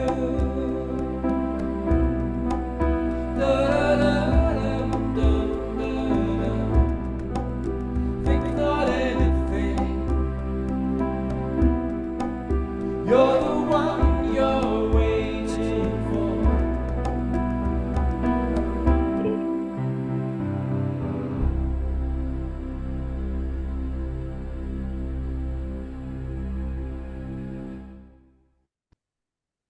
Oh, that is, I think, the prettiest melody of all your songs. There's It's, something so soothing about that melody. It is beautiful. It's a balm to my heart as well. And I normally play that with a backing track and play a flute to it. And I wasn't going to play it tonight, and something just said, just play it. And so I was learning as we were going along how to replay it, because normally I have a backing track playing the keyboard bit, and I'm playing a flute instead. But this just felt right because it was unplugged, ungunned, safety lock on. We're all good. Beautiful, beautiful. Thank you so much. We're gonna have one more Omashar song, so definitely stick around for that. And thank you everybody for moving and grooving and dancing to the music. I just love watching all of you that get up and dance. Adora, Eleanor Joy, Ayada, Sylvia. It's just beautiful. Thank you so much. I wanted to speak to that too. you know, a lot of programs have music, but I don't know any other programs that have dancing. And I think it's very special that the Global Peace Tribe members, especially the ones who show up from week to week to week, get a chance to not only enjoy Omashar's uplifting, inspiring music, but also be part of it. It's a beautiful thing. You know, it started spontaneously, and it really started with Adora and Eleanor Joy. I want to give them a lot of credit because they're the ones that really were every song. And it's like every week I'll see a new person finally getting up and dancing. I'll see someone who's been a regular for years finally beginning to, you know, move a little bit. It's been beautiful to watch the spontaneous unfoldment of it. It makes it a party, you know. Yeah, absolutely. And Omashar, that was so beautiful. You are the one it's a lovely you've one. been waiting for. Some of these Nice. songs, am I being heard? Yes, we hear you. Some of these songs, they're right in the back of my consciousness, and before a show, the title just shows up, and for some reason, and it's always on the mark. It's right there. You know, we're all so in tune with each other, and we've developed a trust in each other, and what Dr. Marty was inspired me to say is that no matter how we're feeling, no matter what's gone up in our day, we just continue to show up and be present. You know, we could have had a tragic day, but we show up. I mean, in fact, many of us watching now have had tragic weeks and months behind, and we just keep on showing up and support. And I would love, you know, I actually have heard of Lynn McTaggart's Power of 8 Circles, and maybe it's something that we could bring here, because it's if we don't continue the work, it just stays closeted, let's say. And and the testimonies that I've heard tonight are amazing. Holy smoke! And you know, unless we show up and practice these things, then they're not continued. And so yeah. You know, there's so many comments that have come in, and I apologize to those of you who I don't read all, but there's one that came in from Ayada. I love this Global Peace Tribe, all of our members, all of our guests, especially Scott and Omashar, for uniting us every single week. It's phenomenal. So profoundly blessed right now, feeling so lifted up and inspired. Thank you, everybody. Beautiful. And I was just noticing there's the Power of 8 water drops behind me. There's 8. Oh, there you have it. I tell you what, yeah, I'm just so psychic. But we knew that. We're going to have kind of a special treat. Some of you who were at our Los Angeles retreat got to hear poetry from Andrew, and he's going to do a poem tonight. And I turn it over to Rev Deb, who's known him for quite some time, to introduce Andrew and his poem tonight. Well, thank you. That is definitely my privilege, because Andrew and I met in Central Park at a peace event that was held for many years, celebrating the International Day of Peace. And he presented such an inspiring poem there that I knew I needed to meet him and get to know him, and we've become friends over the years. Andrew Kaen is the founder and executive producer of Planet Heart's annual World Peace Earth Day celebration. And he's the only one I know who puts those two concepts together. You know, we can't have world peace without peace with the earth. So that's quite brilliant. And that began in New York City in 2007. He's an ambassador for peace. He's a vibrational sound healer. He's a poet with sacred sounds and spiritual songs about peace and oneness. He has a spiritual name, which is Reawakened. That's a scramble of his name, Andrew Kaen. And you can find out more about him at planetheart.org. So we're going to, and we've been a bit around the world together, right, Andrew? Yes. I last saw you live in the Holy Land on Unity Earth's journey there. So I really look forward to hearing your poem this evening, Andrew Kaen. Thank you so much. And thank you, Scott, for having me be on the show. especially that it's about the Holomovement, because all my work and my mission is about oneness and looking up to that. And I've been in the permanent state of oneness since my spiritual awakening in 1996. The poem I'm going to share with you is called Dream, a Dream Come True. It was written in 2016. Here it goes.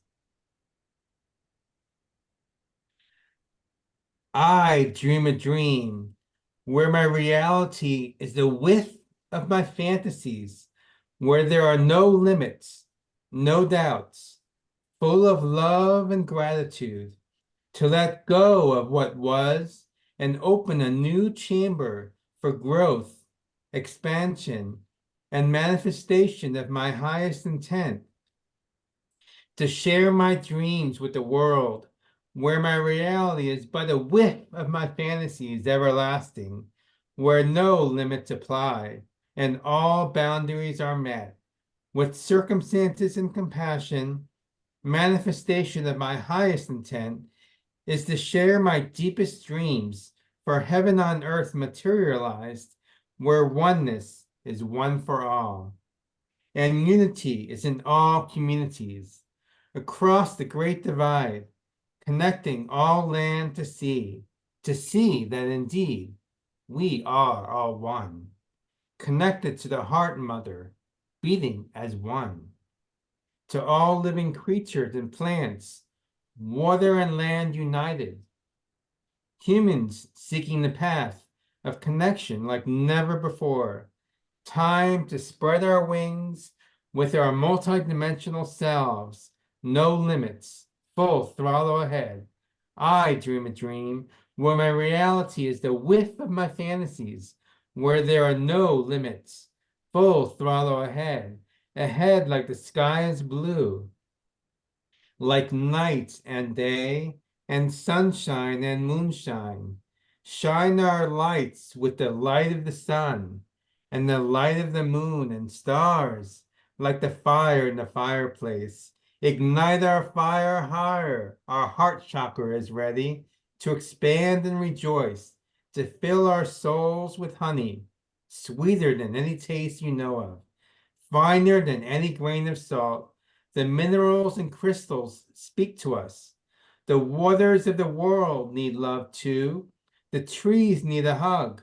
The animals and first peoples have been preaching this message for thousands of years, but we were sleeping.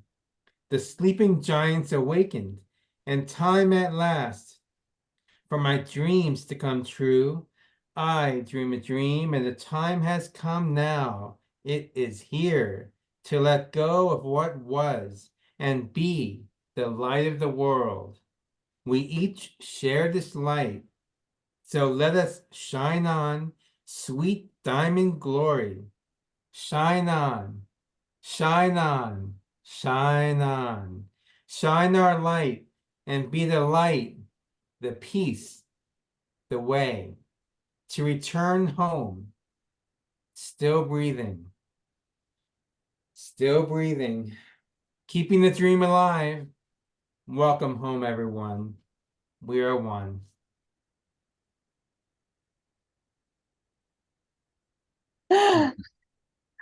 Beautiful.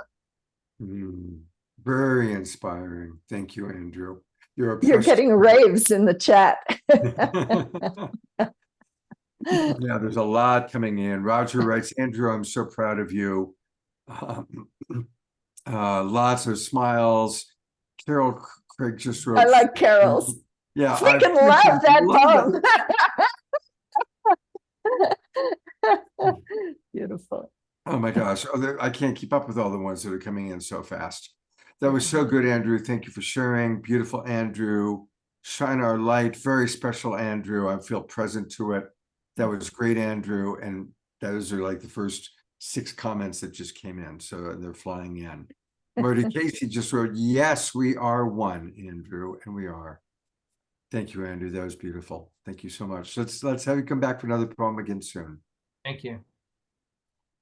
Well, we are going to go to another recording that Rev Deb and I did a couple of days ago, and it's pretty self-explanatory. This is Now, take notes, everybody. Get ready, because this is how we all are going to get involved in the Holo movement. You know, we've heard a lot about it, a lot of excitement, but this is how we can actually get involved. And I'm really excited that you're going to hear from, she's been on the show many times when she was executive director of Illuminate Film Festival.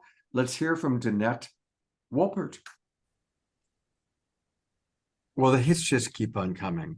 I'm really excited that we are with Danette Wolpert.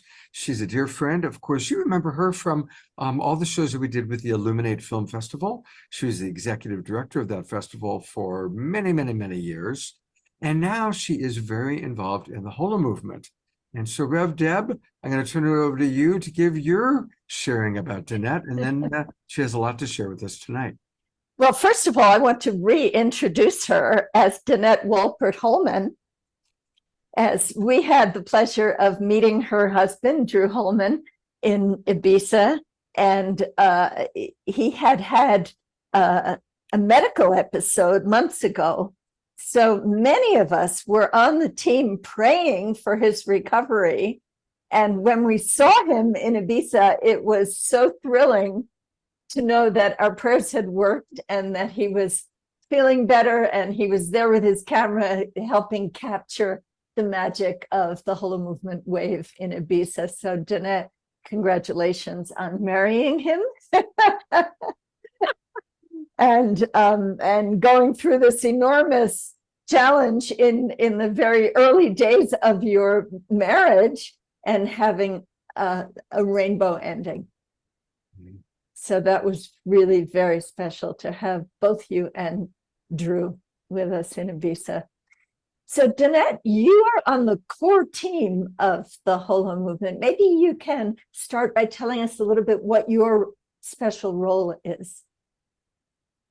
Well, my contribution is in the way of visibility, which is essentially the challenge of sharing the Holo movement with as many people as possible, starting with early adopters, of course, which is our precious community, who are very well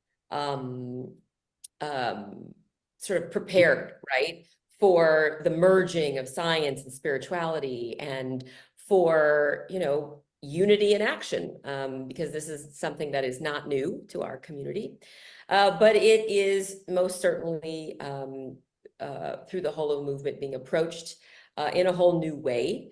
And very soon we will be inviting many, many more communities and mainstream communities and all kinds of different industries, sectors, racial communities, all of the above. We're going to be reaching out and inviting them to participate in the Holo movement.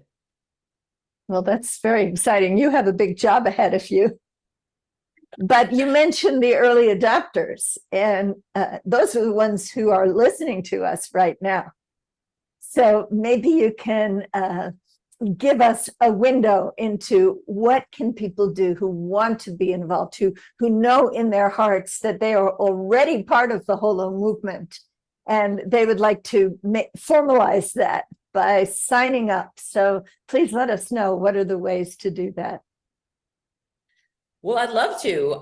In fact, I do have a short presentation that I gave at the Holo Movement Wave, and I think that would maybe be a good start for all of you out there. Go for it.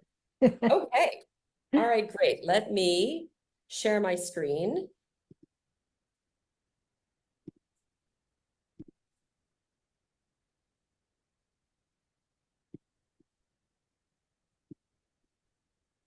All right, can you see that? Yes, we do. Perfect. Okay, great. All right, potential Holo movers out there. This is really all about how to come together and align. All of us are already a part of something that is truly manifesting a better world. And so how is the Holomovement attempting to sort of bring us all together in alignment? So we start with an official definition of the Holomovement, which is a worldwide social movement that awakens us to our interconnectedness, igniting a critical mass of inspired collaborative action that serves the good of the whole.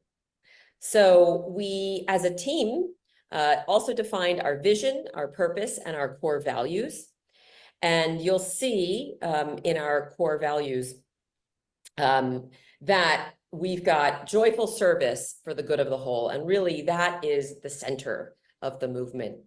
And of course, compassionate purpose, which you heard about today from Zenka. Unitive consciousness, which is of course at the root of all that we are doing. Radical collaboration, which is the how, and transformative action, which is if we really accomplish that at critical mass, we will see a movement that tips, so to speak. So this is something that may help everybody truly understand what's at the heart of the movement and what is also the critical path. So if I want to be a part of the movement, what am I doing?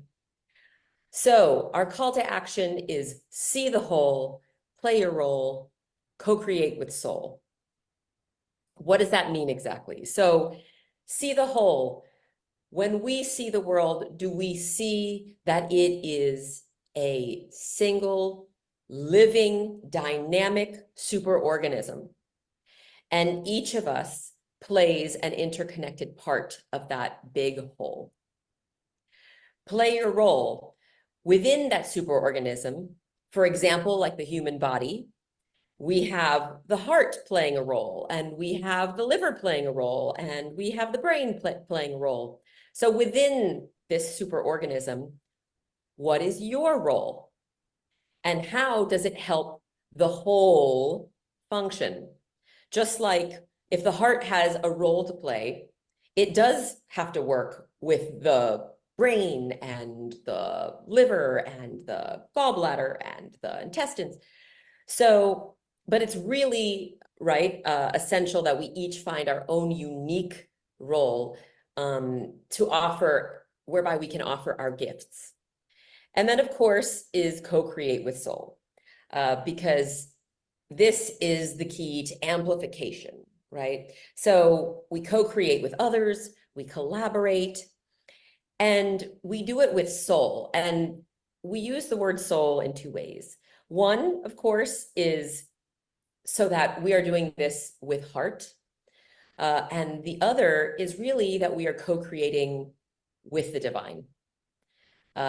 Because everything should be informed, right, from the divine as we go, and we sense and respond, and we get deeply in tune with our mission as we go forward, and we get deeply guided by the divine. So that is our call to action.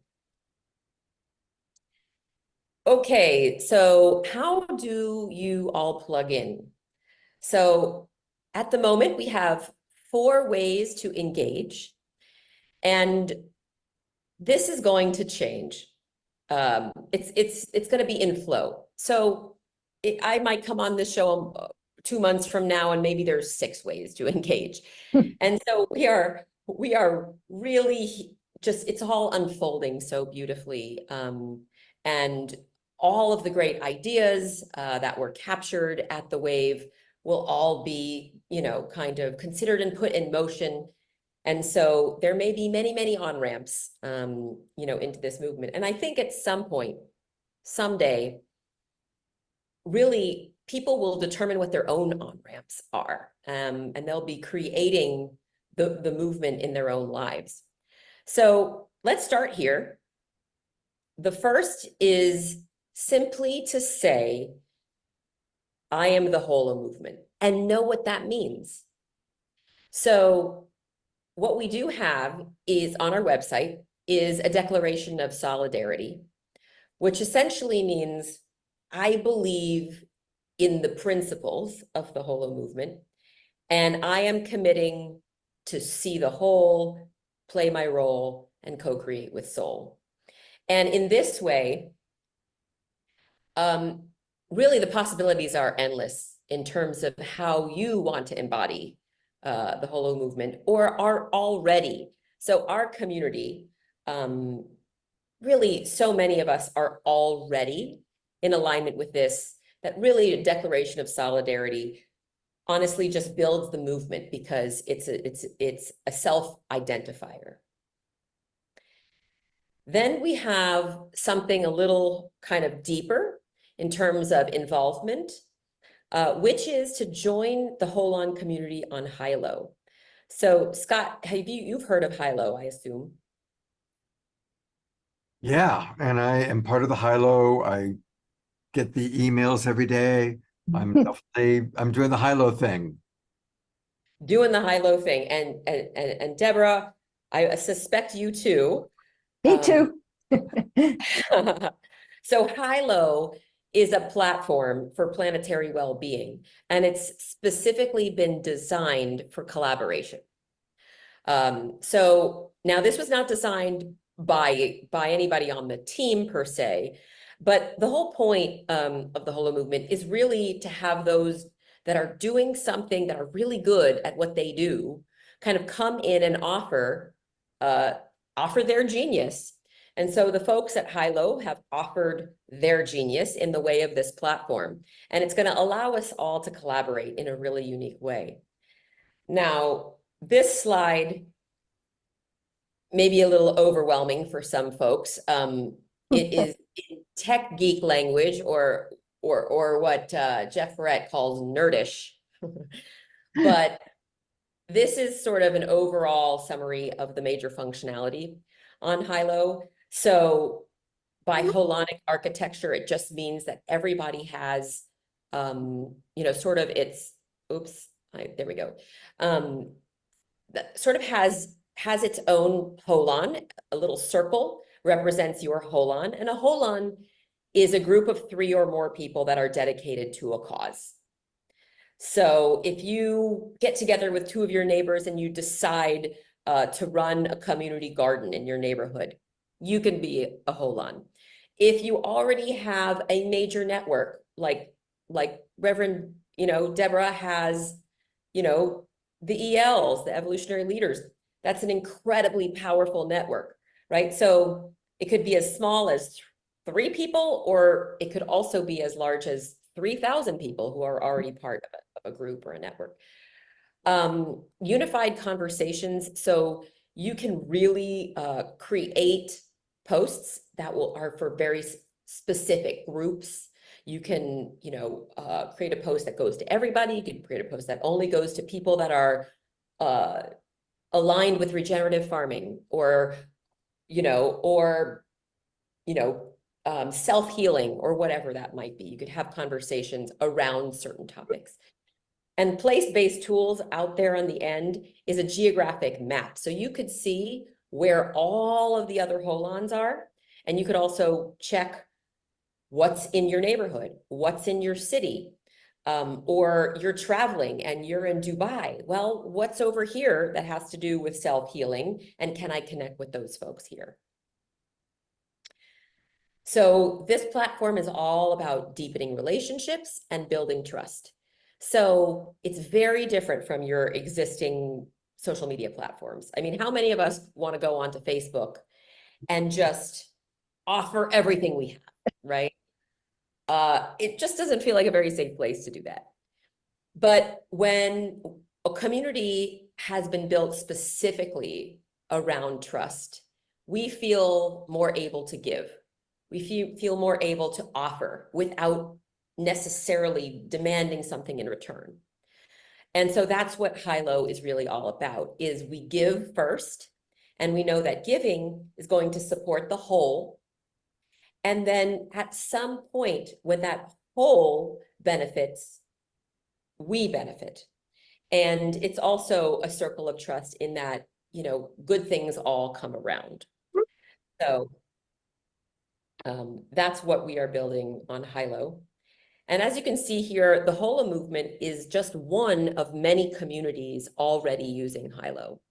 So all of our holons are in our network map, but then we also have Pro-Social and their whole map of organizations and individuals, and several others here, Open Team, Planetary Health Alliance. And these are just some examples, because not only will we be able to connect with others inside the Holomovement, we'll be able to connect with lots of organizations and people and groups that are outside of the Holomovement as well. It's part of a global network.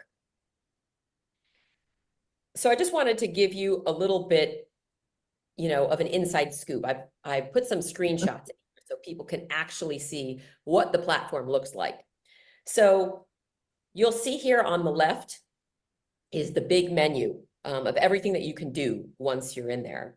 And right now the middle is just, this is just a, the main section in the Holons hub where folks are just posting to the group at large. This here is a network map. So you could find yourself, let's say I'm the Sedona Yoga Festival, here I am, right, on that map, connected to all of these other holons. And when you decide you want to go ahead and post, and you can post as an individual, or you could post on behalf of your holon or your group, but you can start a discussion. You can request something. Oh, I need 30 volunteers for my event on Thursday. Or you can say, hey, we're looking for practitioners, to do XYZ.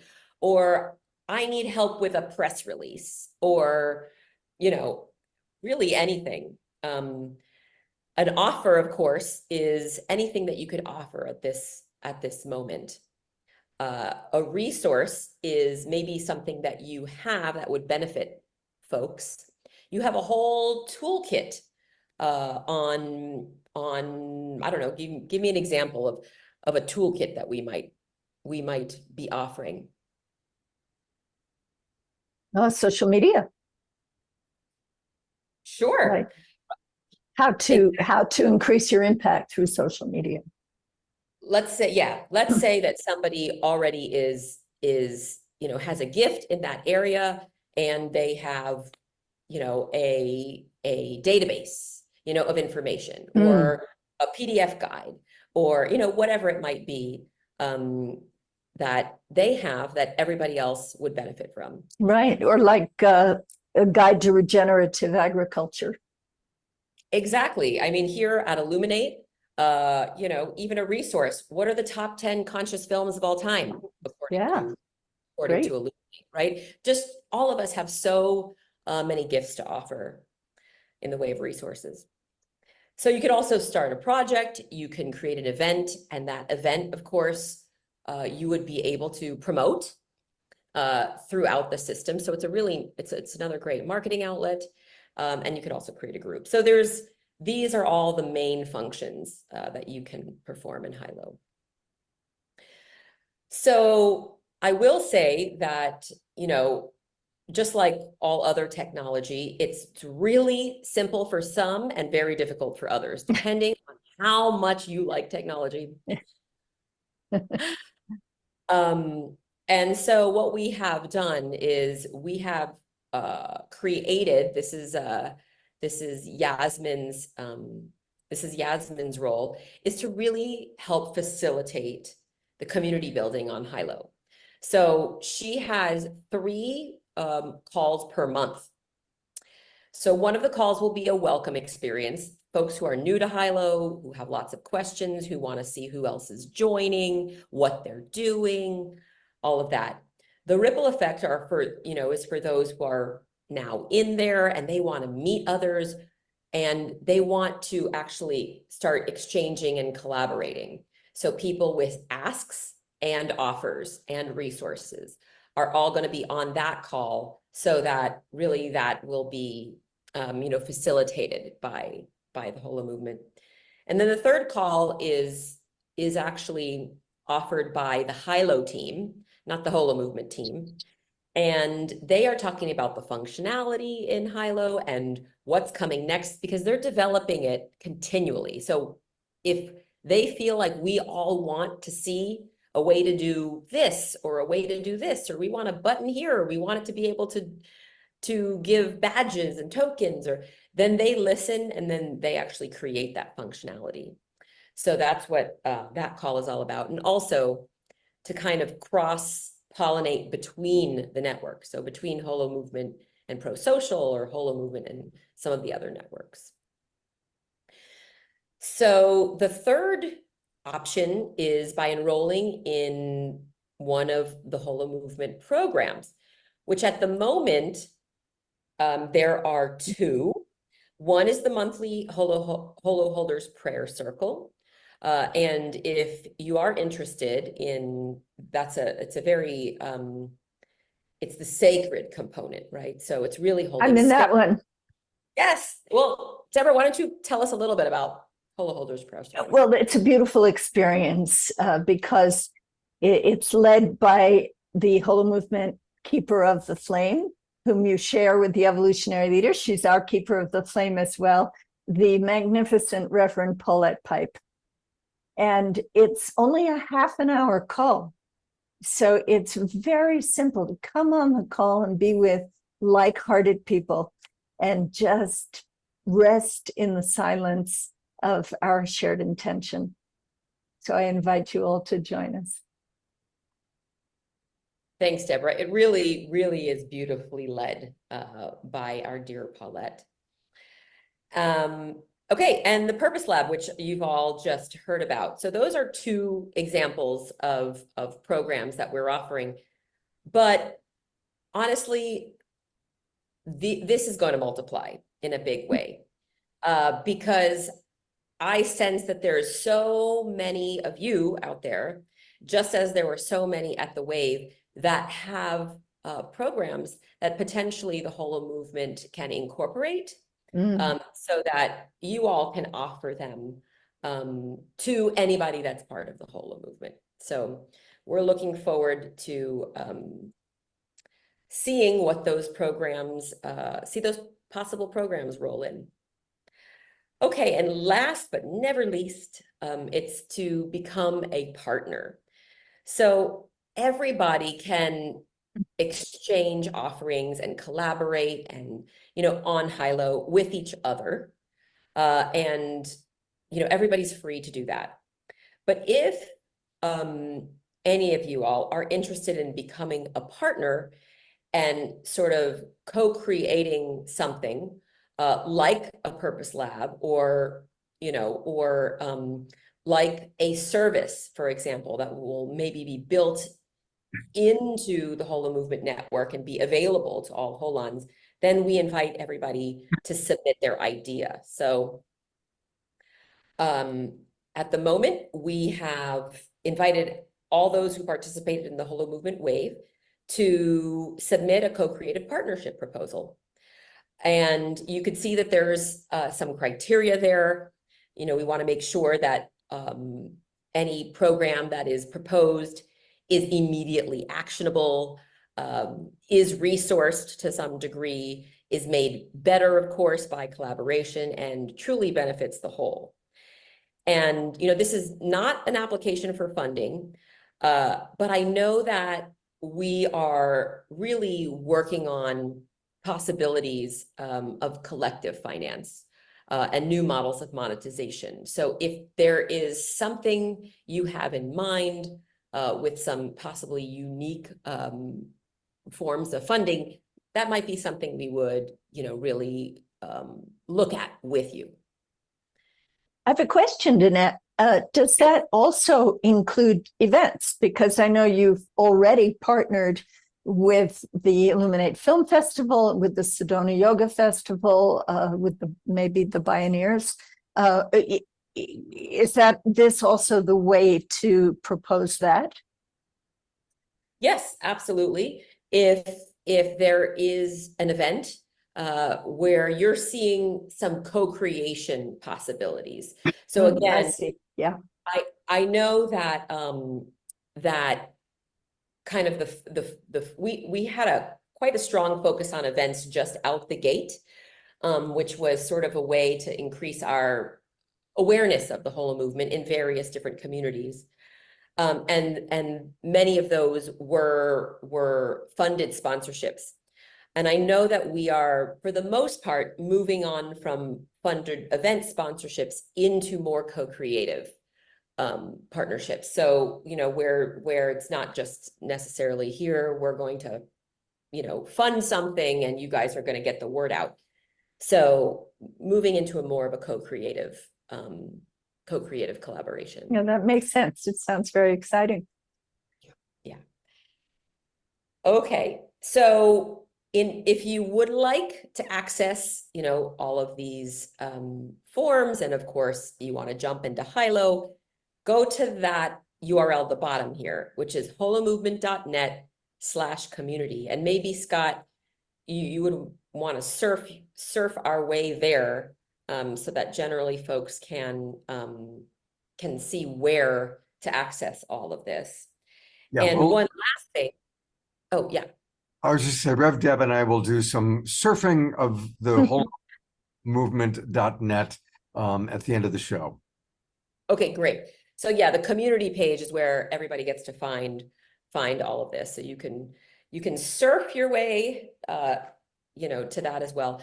But before I end here, I wanted to just welcome everybody to navigate over to the Holomovement social media, because we will constantly be posting opportunities there, and or events, or, you know, really thought-provoking articles, or, you know, webinars. We will be posting some Holon stories. So we are going to be harvesting some of the great work that Holons are doing in Hilo, and we're going to be posting it out and giving those projects a megaphone. So we've got Instagram, Facebook, YouTube, and of course the website. So those are all places where you can stay updated. Danette, you are amazing.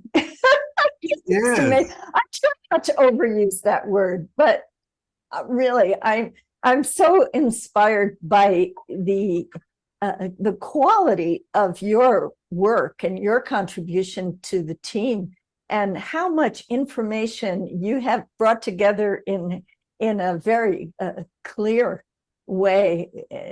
It's just it's quite remarkable. Is this how long did it take you to gather all of these? I mean, is this a year's worth of work, or did you whip this up for the event in the last 3 weeks? Or, you know, how? Tell us a little bit about just you and how you manifested this. Well, you know, the presentation and the forms, the documents, that, you know, that was probably just completed maybe in about 10 days before the event. But I would say that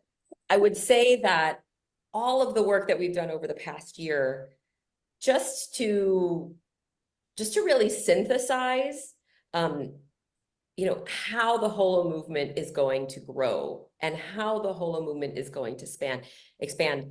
You know, the big word is how, because I think, you know, everybody off the bat kind of knows what, right? Okay, all of us want to unite for a better world, right? So the what is very easy, like understanding our unity, understanding our oneness, right? Understanding our interconnectedness, right? That's something our community really is already on board with.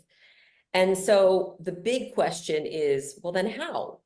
So how is the Holomovement going to do it? So that has emerged, and will still continue to emerge, to be honest, but it has emerged over the last year. And you know, the idea that we will definitely have partnerships, the idea that we will definitely have Holons, you know, that we also need to be able to have an option for those who are not interested in a tech platform. You know, and of course, then how to then make available and accessible all of the great programs, you know, that are kind of coming and weaving through. So it just became evident that we needed multiple on-ramps, and that, you know, once people really understand what the Holomovement is all about, they will go do it on their own. Hmm. I mean, when I say on their own, they'll just go do it. And sure, they might plug in here or plug in here, or, you know, plug into this other group or plug into, you know, but, you know, a movement is something that grows, and you don't sometimes, and you don't always know where it grows to and how many people are a part of it. It's just that people self-identify and they go do good things in the world. Yes. So we needed to make sure that we had avenues for everybody to do just that. I love that, the multiple on-ramps. Because I also, when I think big about the Holomovement, I think about the Girl Scouts of America joining, and even like local governments joining, and people understanding that joining the Holomovement doesn't mean that you're under the Holomovement. It's just a way of connecting the dots of all of the beautiful initiatives to make this world a better, healthier place for all who live on the planet. So bravo, Danette, you're doing a phenomenal job. You and the team are just really putting forth so many beautiful ideas in such a comprehensive way. And we look forward to hearing more from you in the future about all these opportunities to be part of the Holomovement. Yeah. Danette did an amazing job. She really is. Isn't she incredible? Yeah, absolutely. And I love the openness of the invitation and how she kept saying, this is what we have now, but it's still in process. It's growing, it's expanding. There are going to be so many different ways to be a part of it. But for now, this is why we called this program Catch the Wave. Exactly. Because we're giving the opportunity to the Global Peace Tribe to be among the early adopters of the Holomovement and sign up now. It's free. And so one more time, I'm going to just take people to where you'll find it. And for everybody watching on Facebook, it's really easy. Go to holomovement.net/community. Or if you just go to holomovement.net and scroll around, you'll be able to find. But again, here are the 4 steps that she just described. Of course, if you click join, it's really easy. Everybody should do that. Like, at least put in your name and email address so that you can receive free of charge all the announcements. This is the big, significant global movement, and we are the Global Peace Tribe. So each and every one of us should at least be joining and being a part of this amazing, amazing process. Everybody here is part of it anyway. So you may as well be getting the information. Right. All right. You know, while we were hearing from Danette, there was a beautiful message that came in on the chat room. And I'm going to read it, actually. And it's from Dr. Laura. She doesn't have her camera on, otherwise I'd put the camera on her. But Dr. Laura is one of our regulars. She's always with us. And she wrote, I would love to report a beautiful dream I had the other morning. It was on Thursday early morning. I was walking through the middle of the rubble in Gaza with Jesus, Mary, Babaji, and Yogananda. Their love, light, and peace were so overwhelming that their energy filled the entire region. It was an absolutely beautiful golden light that was intoxicating. I could hear the Palestinians from all directions praising God for miraculous healings. I woke up quickly and I knew instantly that the situation and that conflict is finally going to shift. The next day is when the new ceasefire proposal was announced. I'm so blessed to have been given this message. And boy, what a dream. I'd love to have a dream and be with Jesus and Mary. Can we just take a moment and join that intention? Yes, let's do that. Go, please lead us. Could you say that committee again? That was very beautiful. So it was Jesus and Mother Mary and Babaji and Yogananda. Mm. So let's open our hearts right now to those extraordinary divine beings and add in our consciousness our guides and whoever is special in your faith tradition and whatever help you feel that you are being given in your life from whatever figure of divinity, angels, ascended masters, the beautiful archangels, our ancestors, all who are the peacemakers from beyond this realm.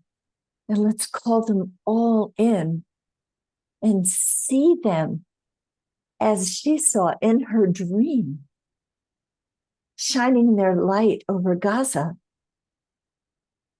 and healing, healing, healing, not only the pain there now, but the generations of pain between the parties, everyone engaged to feel that love, to feel the energy of our intention for peace and healing in the Holy Land.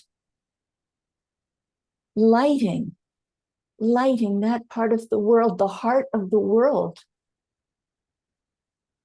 and bringing in a new energy, the energy that Dr. Marty talked about when we open our hearts and share our intention, our prayer for peace to prevail. And let's just hold that in a very brief moment of silence. We're going to hold that together. See that light shining right now.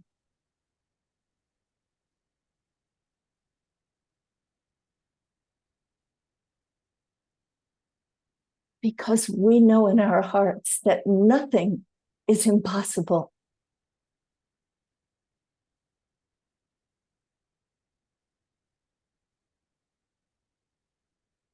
May peace prevail in Gaza. May peace prevail in the Holy Land. May peace prevail on earth.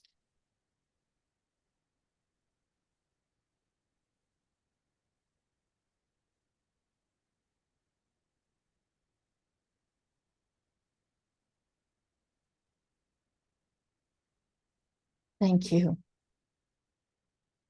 Thank you. You are the global peace tribe. We are the global peace tribe.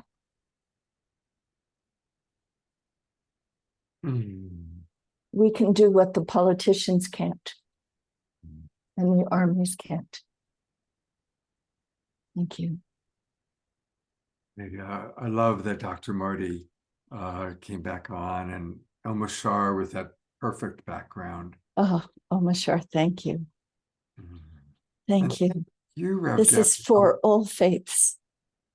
And people of faith on this planet have an important role to play right now. And if you have been maybe not a member of a religion lately, or, distanced from the faith tradition that you were born into, that doesn't mean that you're not a person of faith. And people of faith can move mountains. So let's do it together. Yeah, it's beautiful. Beautiful. I get to call you Rev Deb, but I was just reminded that Rev is short for Reverend.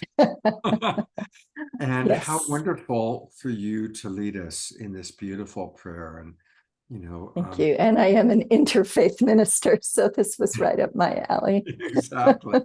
And thank you. I'm going to make a shift. We were going to show a video with Gary Malcolm, and I'm going to actually move that to next week, because this is such a beautiful sweetness, this prayer.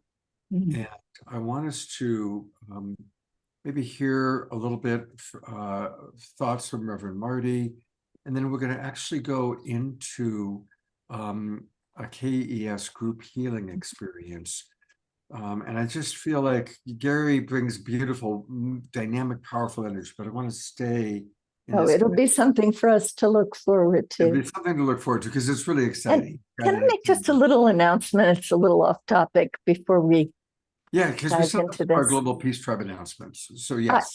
I just want to mention Zenka Caro, because we did in the pre-record mention that she was going to be on the program this evening. And you've let me know that she's having internet issues, and that's why she hasn't joined us tonight. So I trust you will invite Zenka Caro to come back and share some of the extraordinary work that she is doing now with the Holomovement and in her own capacity. She's really a very special human being. So I just wanted to mention that. Thank you. Yeah, no, thank you. And Zenka is one of our favorites. And she and I already have scheduled her to do an entire Wednesday night. I'm looking for my calendar because she sent me a date that she's available. Anyway, we're going to do a whole Wednesday night sometime in later June or July. So that's going to happen. Also, we just scheduled Patois and Antoinette are going to come to do a whole show with us. A lot of your friends. Lots of our evolutionary leaders. I guess while we're doing that, this is Dr. Marty, I'll come back to you in a moment. But since we're talking about upcoming shows, let me do that right now. Next Wednesday night, we have another edition of Authors That We Love. And this is, of course, one of our favorite ongoing, I should pin myself, shouldn't I? There we go. So we're going to do another edition of Authors That We Love. And we always have three authors. And Peter Sterling, who you've heard many times as a musician, but he has a book. So we're going to hear about his book. Corey Folsom is one of my love coaches, and he wrote a book that's gotten amazing reviews and is a bestseller all about communication. And Rajashree Joni comes to us from a good friend, Ariel Patricia, who, of course, always brings us beautiful authors. So that's going to be this Wednesday night. And then next Saturday night, a week from tonight, it's Kristen Hoffman. Kristen comes back to co-host. We love Kristen. And we're celebrating World Oceans Day.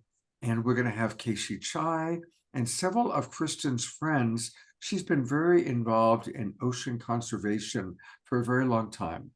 And so she's going to have some of the people that she's worked with joining us.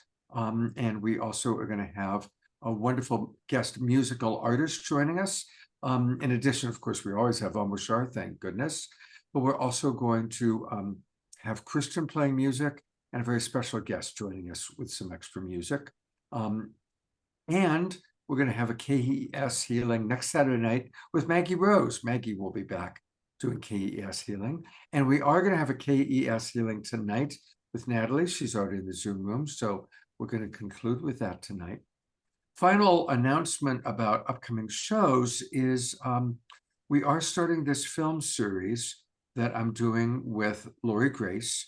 You can come join us live at the Sunrise Center, and these films are going to be on Friday nights.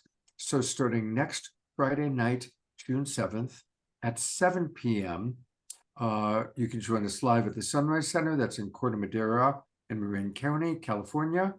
Or, of course, all of our Global Peace Tribers will get their own Zoom room link, and you can come on in and watch the film and participate in the discussion through a Zoom room link. But make sure you check your email to get the special Zoom room link for June 7th and for June 14th. And I will put them into the chat box right now, so it would be a good time for you to copy them. And but don't worry, if you don't copy it now, you can just check your email, and we'll be sending this out to everybody. And that brings me to those of you who are watching on Facebook or on the YouTube channel, YouTube channels. Come join us. This is a really good time to join the Global Peace Tribe because we just starting our new season is about to start. We're kind of in the end of our spring season, and we're about to start the summer season. But if you join us now, you can take the links to all of our shows all the way through until the end of September. So that's almost 5 months. Just go to globalpeacetribe.com, globalpeacetribe.com, click register for the new season. And the website, of course, will tell you all about us and all the different people that we have on our show. And for some reason, it's not coming up. But it should. So I'm not quite sure why that is. But if you go to globalpeacetribe.com and click register, that should work. If you have a challenge, send me a message on Facebook and I'll send you the link directly. It's a good time to register. Come and join us.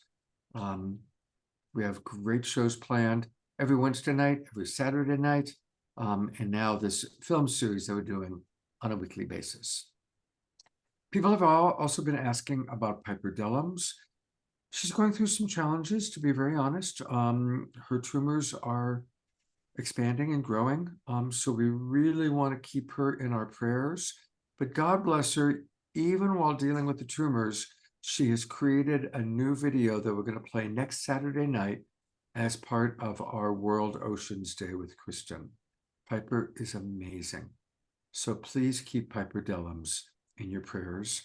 And of course, we did a lot of prayers for our beloved Eleanor Joy, who I just put the spotlight on.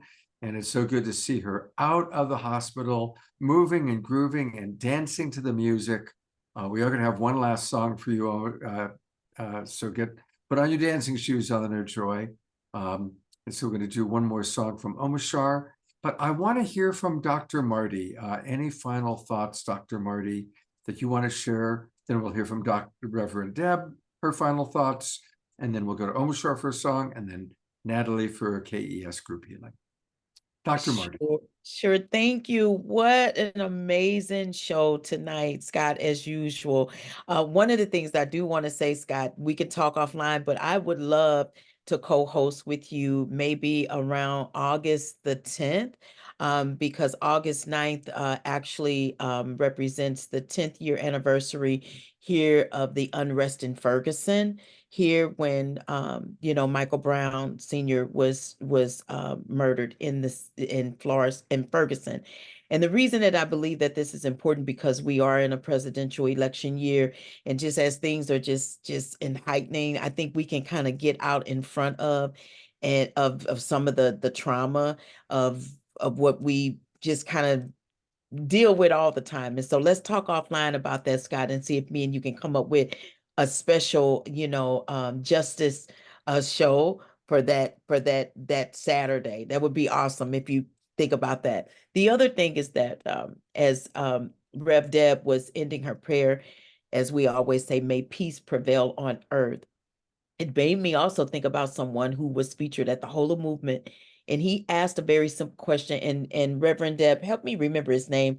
I want to say it's Mark. I'm not sure, but he's from Germany, and he was the one that spoke last in the theater. And he asked Mark Buckley. What is it? Mark Buckley. Mark Buckley. Thank you.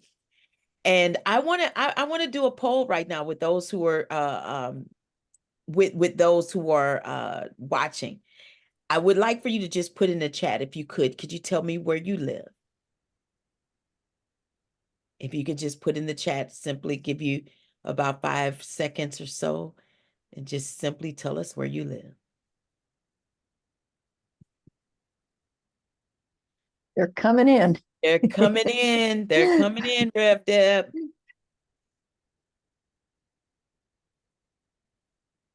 Just like Mark said they would.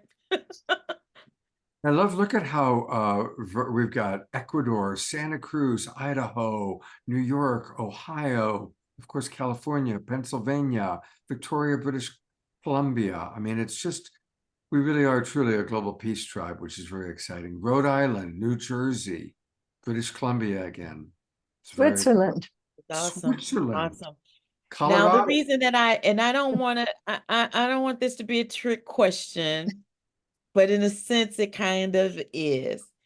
When we're talking about being a global peace tribe, and we're talking about global leaders, and we're just talking about just really caring about the universe and the world, And when we ask someone, where do they live?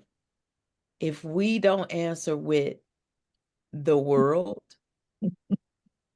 something is a little bit, I won't say wrong, but I'll say something needs to be adjusted. Because when we think about where we live, we got to think about everything in the world, the trees, the birds, the bees, the water, the mountains, the air we breathe. All of those things really matter. And we got to kind of keep our mindset in that place of this earth is our house. That's where we live, on earth. We're earthlings, and we should always uplift our home and our house. Now, so the way that I would say this moving forward, when I ask, where do you live on earth, but specifically, where's your address? And maybe you can then say Switzerland and Australia and all these different places. But where we live, the intention I want us to hold tonight is that we all live in this beautiful place, magnificent, matchless place called Earth. And let's care about our home and all of the parts of our home and all of the things that's working in our home. Because I know specifically in this address that I'm at, if I go into the kitchen and my water's not working, man, I'm going to be concerned. So when I live on this earth and somebody's water is not working on earth, I should be concerned about that. I'm concerned about the water you drink. I'm concerned about the trees that we're growing so that you can breathe freely. All those things really matter. So where do you live? You live Earth. on earth. Thank you for reminding us where home is. That's home. Earth is home. Thank you, Scott. Dr. Marty, thank you so much for being with us. August 10th is already booked. I'm doing something with Bhakti Fest, but we could do August 3rd or August 7th. So let's talk about that and try and make one of those nights work. Thank you. Love you. Well, Rev Deb, what would you like for your final thoughts to be tonight? What's been on my heart is there was a lot of activity in the chat when Laura Rose and then Marty Casey were talking about the miracles that came through Lynn McTaggart's Power of 8 intention in Ibiza and beyond. And what I was thinking was this group in the chat, it said, oh, we should do that. We should have Power of 8 groups here. We should do that here. But you're already doing it. I know I was part of the prayers for Eleanor Joy, and it was great to see her dancing and looking so beautiful tonight. And there were prayers in this community now for Piper Dellins. And whenever there's stress, I know you've had fundraisers for people who were needing medical assistance and didn't have the means to make that happen the way they wanted. So I think this is already a powerful community of shared intention. And that's something that you can not only be very proud of, but you can enhance. And you can keep that energy going the way we did our prayer this evening, the way you're about to do the prayer that you do every Saturday night. And this is a very special community. This isn't just an audience. These are participants who come with open hearts, ready to join together to make the world a better place for all. And that's what the Holomovement is about. So that was why I wanted us to be able to share a little bit about that on this program. And I'm sure there will be programs in the future that will track how the Holomovement develops and goes forward. And I know that whether or not you sign up, if you're listening to this, you are the Holomovement, and you are going to make a difference in a future for all life on earth. Thank you. Rev Deb, I love you so much. I have so much respect for you. And, people, she works so hard to really keep things going with the Evolutionary Leaders Network and all the different subgroups that take place. And so this is one of our great leaders. And I'm so glad we got a chance to hear you offer a prayer tonight spontaneously as an interfaith minister. And I hope that you'll come back. And I'd love for you to co-host a miracles show. We talked about doing a miracles show. So I'm hoping maybe over the summer, you'll come back and co-host a miracles show with me. Meanwhile, let's keep manifesting those miracles. Keep manifesting. So we've got some good ones to talk about in that show. How's that sound? Okay, that's your homework, everyone. Go out and create some miracles. Manifest those miracles. Thank you, Scott. It's always a joy to be with you and the tribe. I love you so much. Thank you, Rev Deb. All right, we're going to have a third and final Omashar song, and then a wonderful K.E.S. group healing. Jasmine Baird just jumped up. I don't know. I think she wanted to say goodbye to Rev Deb, maybe. So here we go to Omashar.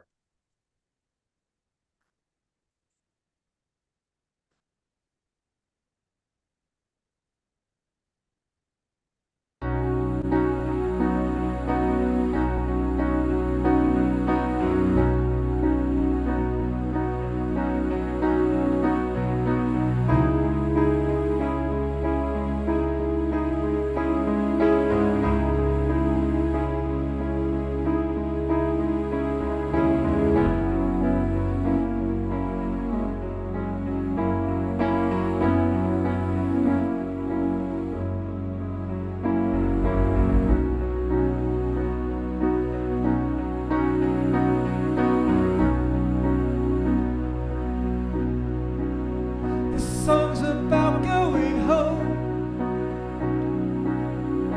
about hopes and dreams,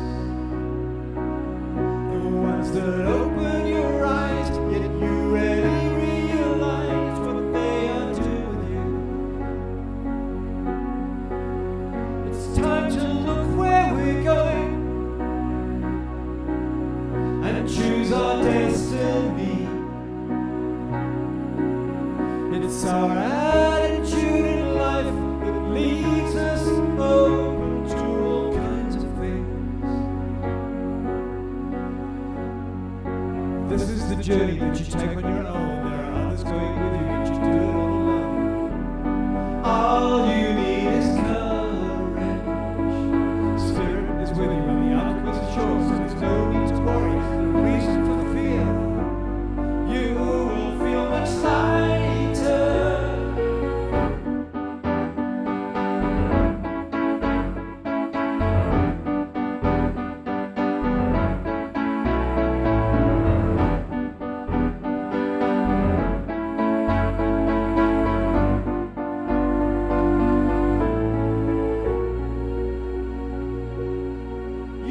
What you know well, share it amongst your friends. I can't conceive of a world where there's no feeling at all, no time for greater things. Only one thing to say, that's to enjoy yourself. There's no one better than you to do what you do, to go for anything.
Oh, what a beautiful, beautiful song. Going to gallery view for everybody, where we can see everybody twinkling our beloved brother Omashar. And That's where I live. even Jasmine Bear is enjoying the music. Right, Marty? Oh, We live, excuse me. thank you, Omashar. Those songs, the second and third one tonight, were both just so beautiful, so pretty. Both have beautiful melodies and just such a healing to our hearts. Thank you so much. Yeah, thank you. Love you so much. Thank God for Omashar. All right. Well, we still have one more really wonderful part of our show tonight. We, of course, are doing most Saturday nights K.E.S. group healings.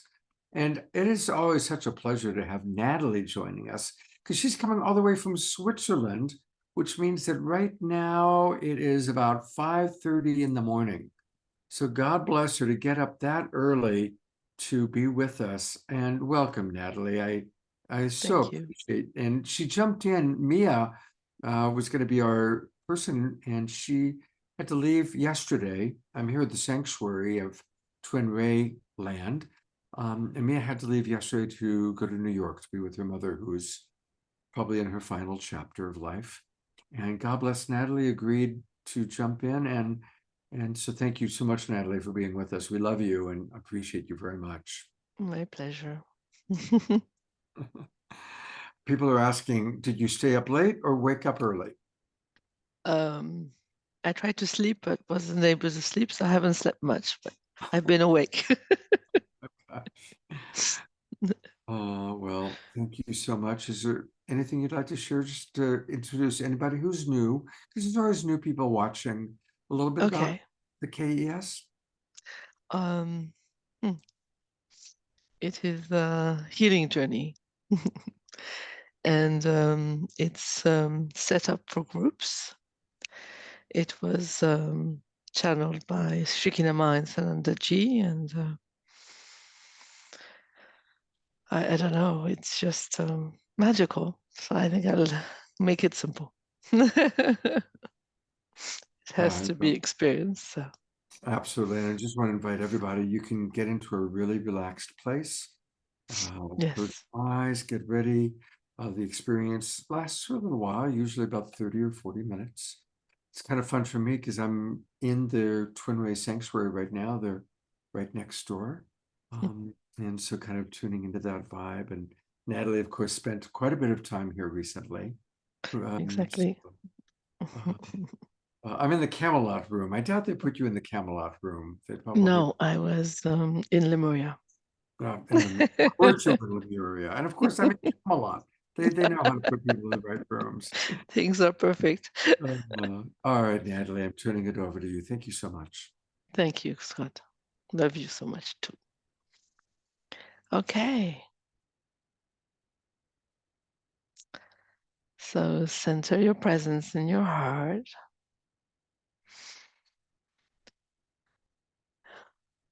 And just fall into the present moment, leaving behind the past and the future. Just relaxing. Opening your heart to receive optimal healing.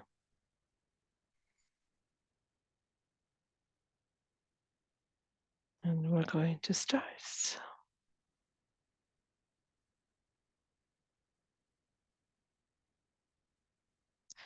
I, Natalie Moutia, call upon the Cosmic Christ Supreme Intelligence to support and facilitate this group K.E.S. holding session.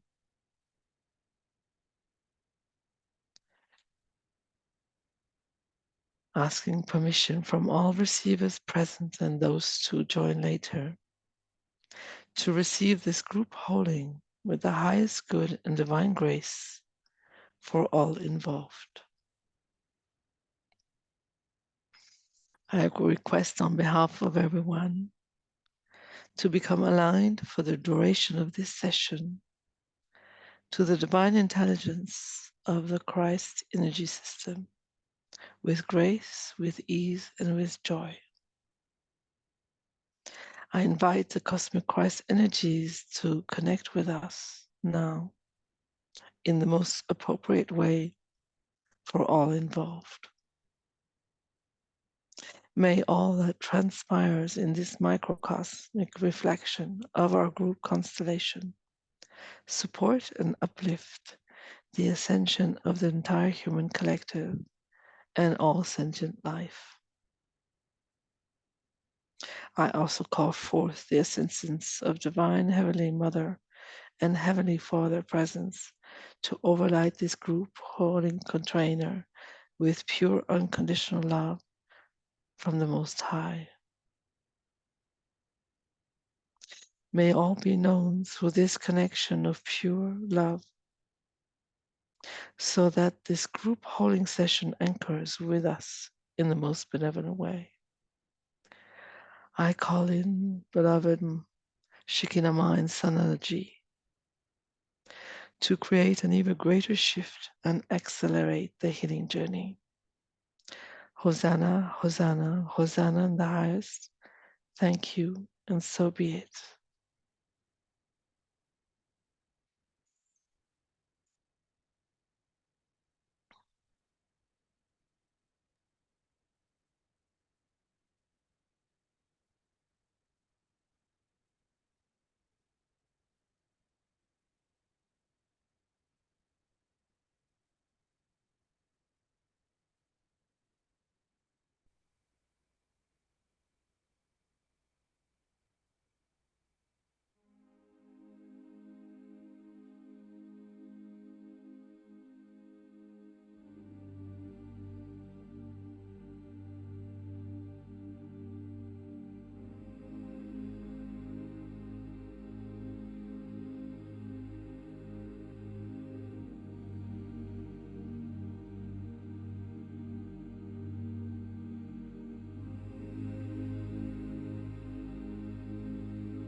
Thank you so very much, Natalie.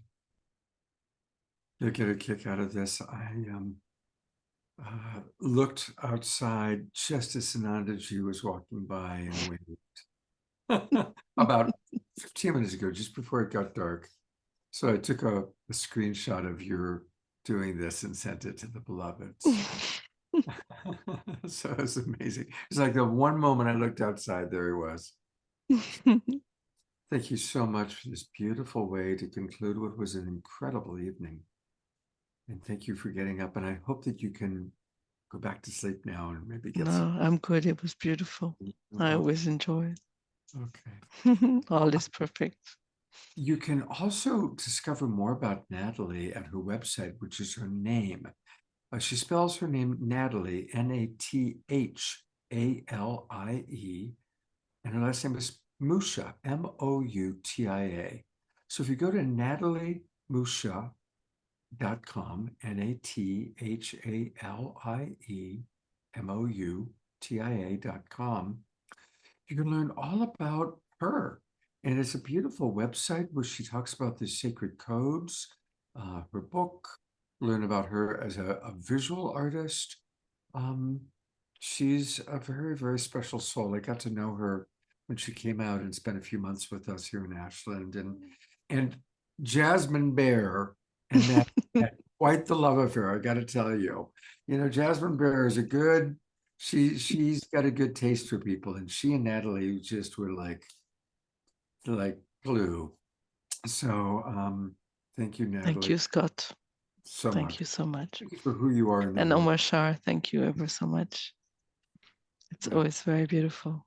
Yeah, Omashar is. God Thank bless you. you. Thank you so much. Thank you to our Global Peace Tribe audience, Sylvia, Yes, thank you. Bonnie, everybody who's with us, Andrew. Have a beautiful, beautiful sacred Sunday. Remember, we can always make any moment sacred by choosing to see the divinity. And we'll see you all next Wednesday night for the Awakening World. Good night, everybody, and thanks again. Good night. Thank you, Omashar.